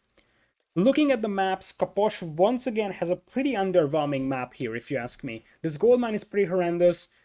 Overall, the vulnerability of his base is pretty underwhelming. Stones coupled together, open left side. This is a pretty bad map for Capoch here. Meanwhile, for ACCM, this is the definition of a well-defendable map. 2 wood lines over here and the gold mine squeezed in between them. Even the huntables are safe here. Obviously, the berries, the stones being very open is not something that's ideal, but the fact that your gold mine is this safe is definitely something that's useful in case your opponent tries to go for some land aggression. It's pretty unlikely, but you never know, so having such a gold is actually very valuable. Now, this is standard ranked matchmaking Mediterranean, which means that the corners have quite a lot of sheep in them. This is not something that's frequent in tournament Mediterranean scripts. Those are usually removed because those sheep tend to spawn fairly inconsistently, and because of that they are usually removed from tournament maps, but they're using standard ranked matchmaking maps, and because of that, ACCM could easily bump into a huge amount of sheep here, which would absolutely skyrocket his feud eco in Feudal Age. This is going to start becoming a factor in Feudal. In Dark Age you still have your standard resources, so it doesn't matter, but it delays you transitioning into farms quite heavily, and that's a massive value that you would be getting. In terms of civilizations, I actually like Japanese here quite a bit, probably even over Italians, because it is a very underrated ability for Japanese that they're able to keep their fishing eco alive so easily. So the fact that your fishing eco is much safer gives a massive leverage to Japanese in this one. So far it looks like ACCM is not going for the corners for the sheep, neither does Capoch. Although Capoch seems like he actually found some sheep on the far right side, and you see that now he's looking for ACCM. I think these two sheep are supposed to belong to ACCM, and now they're gonna be gone. And Capoch is probably like, where on the earth is ACCM? Look at the scouting from him. He's like, no way. No way I can't find him.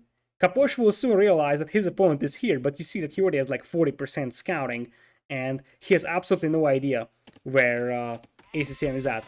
The same can be said of ACCM even more so. In fact, ACCM hasn't even started scouting the base of his opponent. He was just looking around his own base, and this is where Capoch will find his opponent.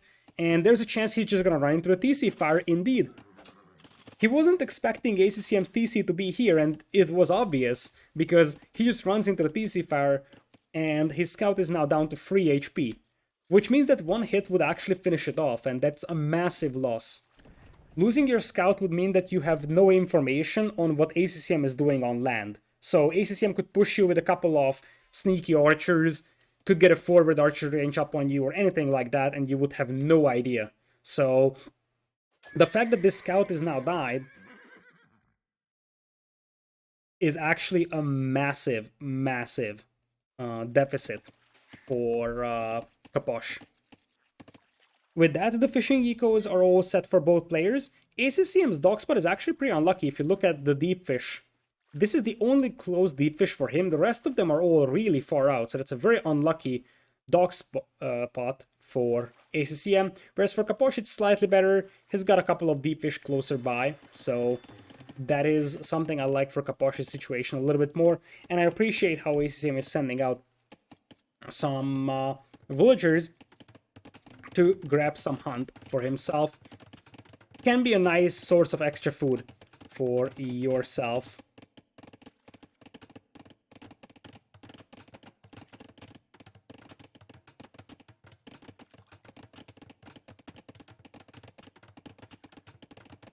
So, for now it's 4 fishing ships on both sides, with ACCM having a couple seconds deficit going into Feudal Age in this one. As we're probably going to see standard fire galley plays over here. Capoch, knowing that he has no opportunity to snipe any villagers coming forward, he's got no opportunity to see any forward archer ranges or any sneaks of any sort, he's going to start walling himself and dropping outposts, which is, I think, a good idea, but it's also a little bit risky because there's a chance that this villager will get intercepted by the scout. ACCM will see that there's a second dock coming in, which confirms him that this is going to be a naval battle, as the second dock is up for ACCM as well. So here comes the fire galley micro. ACCM, it looks like he's willing to just harass these villagers a little bit in effort to try and at least pick one of them off, or just be annoying and make sure that Capoch has a harder time repairing his fire galleys than he does.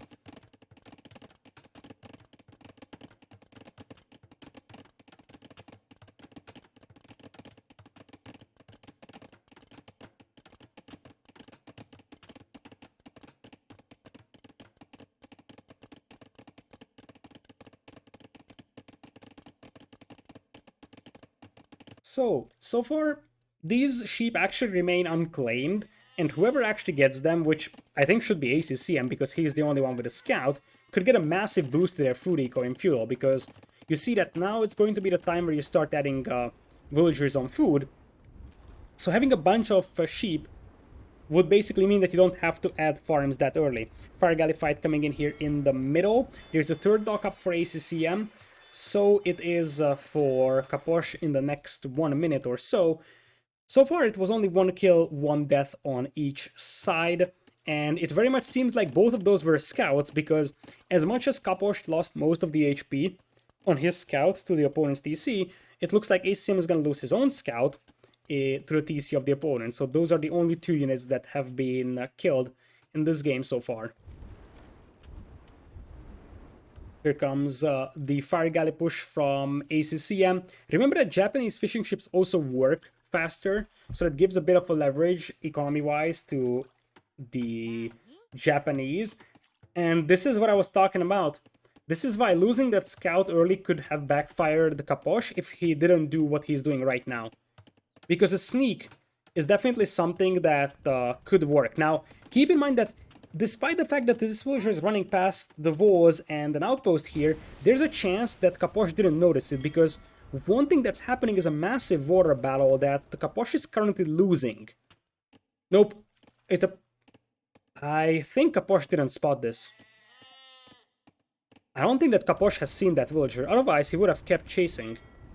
It also looks like Capoch didn't find two of his sheep. The good news for Capoch is that he has another outpost here, so he may still see it when there's a bit of a downtime in the naval engagement. But I think that ACCM could once again get away with a sneak. Behind this one, ACCM is also trying to get some kills on the fishing eco. So far, it is a fairly close naval battle with 4 kills for Capoch, 3 for ACCM. Capoch is doing a very nice job saving his low HP fire galleys, and the demo looks a little bit awkward. It kind of feels like the sail is actually in the body of the ship. That was an awkward looking demo. But anyways, currently the KD is pretty even, so it's a pretty close fight right now. And I think Capoch now knows that his opponent is around because he's scouting with sheep. He found those sheep and he saw those being in the hands of ACCM first, so he should know that ACCM has something around here, and I am fairly certain he knows that there could be something here from ACCM. He doesn't have 100% confirmation though, and ACCM is gonna start getting an archer range up here. With how peaceful the fishing ecos are, neither of the players have lost any fishing ships just yet, it makes sense for ACCM to prepare for a land aggression here. And with the walls up for... I think there is a hole here as well. There is a hole here for Capoch, I'm fairly certain. Yes, there is. So even if that sneak wasn't here for ACCM, there would be a hole here for Capoch, which is a massive mistake at this point. And let's see, the water fight though, demo is coming in here from both players. It's a 1-for-1 demo trade over there, but the other demo is pretty heavily damaged, so it's gonna get destroyed before connecting. That's a pretty inefficient demo there from ACCM, and the way things are looking on water, things are starting to shape out better for our yellow player, Capoch here. ACCM obviously is focusing a little bit more on land, so part of the reason why he's losing on water is because he's focusing a little bit more on land. And now he takes 2 ships down here in quick succession to even the battle out on the water. Both players getting closer to Castle Age, but I think Capoch will be able to clean up the fire galleys here and probably click up to Castle Age faster as well. So Capoch seems like he's winning water, at least for the time being. Keep in mind, however, that ACCM once again could do the exact same thing that he did in the previous game, and that could be enough to swing the battle back in his favor. The reason why he is going to be low on gold going into Castle Age is because he has to invest into all those archers, whereas for Capoch, he's even floating more gold than what he needs. Demo now coming in for ACCM, but ACCM is unable to get very good demo connections. Capoch is doing a beautiful job just splitting away from those demos, so those demos end up being pretty inefficient, and while the KD is still pretty close, Capoch is definitely out-microing ACCM on water here, as now those sturdy Japanese fishing ships will slowly go down to the fire galleys here, and it seems like ACCM's chance to keep his fishing eco alive is now going to be gone, and he will just be waiting for his opportunity to pop out a couple of crossbows here. Capoch definitely was missing buildings for Castle Age, and that's a pretty big blunder, I would say. Because looking at his resources, he could have clicked up to Castle Age like half a year ago, and that is what allows ACCM to pretty much click up at the same time as he does. Capoch could have had a 2 minutes advantage into Castle Age. It's gonna be more like a 20 seconds now. You see that. Why is he not clicking up? He's Italians. Did he forget about it, or... Oh, he's even missing a second building. Full disaster for Capoch here. Full disaster. Despite winning the water, his opponent is gonna be up to Castle Age faster, and that could be a massive disaster. Now, speaking of sneaks, he's not the only player that's gonna get sneaked upon, because the exact same way as ACCM is sneaking to the back of his base, he's also gonna get double stables up behind the walls of ACCM. So, both players will be coming in here with a sneak. But there is going to be a difference. ACCM already has a massive amount of archers out only to be upgraded to crossbows in the next couple of moments. He needs to wait until crossbowmen here, I believe. Showing the archers early would be a massive mistake, I think. And he's gonna do that. I really dislike this for ACCM. He could have gotten a lot more for these archers if these were crossbows. And it's not like he was in the immediate danger of being discovered, but here he is, he's moving in again, and history seems to repeat itself as Capoch is once again gonna lose his only massive wood line. He's got another one over here, but that's minus 3 vills, immediately scrambling for defensive tower, comes in with some nice quick walls to prevent the archers from running beneath the tower. And that should allow Capoch to secure his gold mine, which is a massive difference compared to his previous game. And that's why the lack of damage output is actually something that hurts ACCM right now really heavily. Imagine if these were crossbows. They could have killed a couple more vills on the gold mine, maybe even have prevented a tower. Still, this forces a stable to be built here from Capoch. But hold on, as I said, because Capoch also has 2 forward stables here, and ACCM hasn't found those either. Forward siege workshop now coming in here for ACCM as he picks up another vill. Keep in mind that while Capoch has lost a couple of vills, he still has fishing eco, which means that the overall economy is actually in the favor of Capoch right now. Crossbowman coming in as well for ACCM. He hasn't gotten Botkin arrow, but now that crossbows are in, suddenly these villagers will have no chance to fight this one. Chainboarding coming in as well for Capoch, and knights with chainboarding should be able to deal with this one, but there is definitely a lot of idle time on Capoch's eco, 52% efficiency compared to 74, but this is something that ACCM was completely unprepared for. Luckily for him, he's Japanese, so a couple of spearmen might be able to hold off those knights. In general, it's harder to defend against crossbows than it is to defend against knights, because against knights you can go for monastery and monks, or you can go for spearmen, whereas against crossbows you need like skirms or siege workshop or multiple knights. Definitely a problem for ACCM over here. He was completely unprepared for this forward. At least he can wall off his resources really fast here, and he's gonna start probably pumping out some spearmen and going for some monks. Now, as long as this is open, the knights will just run past the TC and kill ACCM, and it looks like ACCM doesn't know there's a forward. ACCM doesn't know it. He's gonna fail with the quick walls, and things are falling apart for ACCM here, as despite the fact that he's killing vills here, he's losing the water, and now, in the heart of his economy, there's 3 knights with +2 defense. He needs a monastery or he needs a spearman, but he can't even afford it because he lost his fishing eco. He's got no food income, so he can't even afford a spearman, and now he's off from gold. The crossbows are still rampaging the eco of Capoch, so both players are suffering massive casualties in their economies, as now monastery comes in here for ACCM. But at this point, I think Capoch has gotten out of that a little bit easier, both players ending up going for the sneaky forwards. In this one, Capoch will try to pop out the mangonel. He tried to get the shot while the crossbows were crossing this crossing here, but it looks like ACCM's army is going to get cleaned up, which means that he's going to lose water, and he wasn't able to kill enough villagers to compensate for that. So from this point on, I think Capoch has the lead in this one by a fairly considerable margin, I would say, as the crossbows will take the best fight possible, just running away, firing down hills, but they will still gonna end up getting cleaned up. A second TC being rushed up here by ACCM, as another knight comes in. One thing that ACCM could have done is just make houses here to prevent those knights from escaping, because that could have been a reasonable idea. Still, it is now Capoch being the only player that does damage to the opponent's economy here. ACCM no longer applies any pressure. He's got ranges here making crossbows, but that's basically it.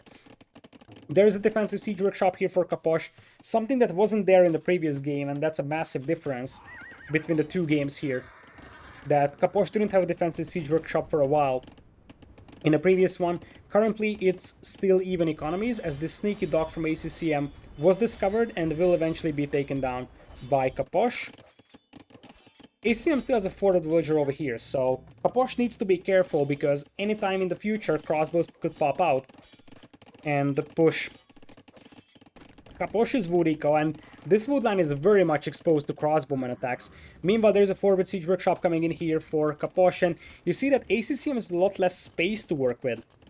Like, he doesn't really have a lot of resources to expand to the left side too, whereas for Capoch, his resources are a little bit more spread out, so he can actually move around this area as well against the crossbows.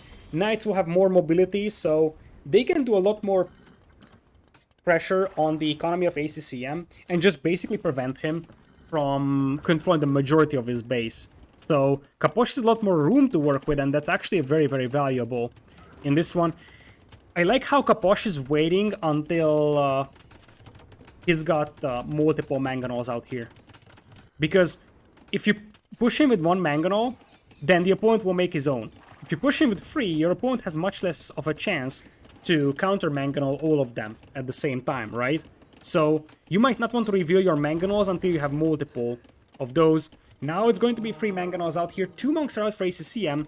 Let's see if we get some conversions on the Manganols. We'll deal with the monks. Monastery is also in for Capoch. Nice micro from ACCM. Sniping down 1 Manganol, but 2 monks go down, which means that the Manganols are still alive here and now shelling this TC.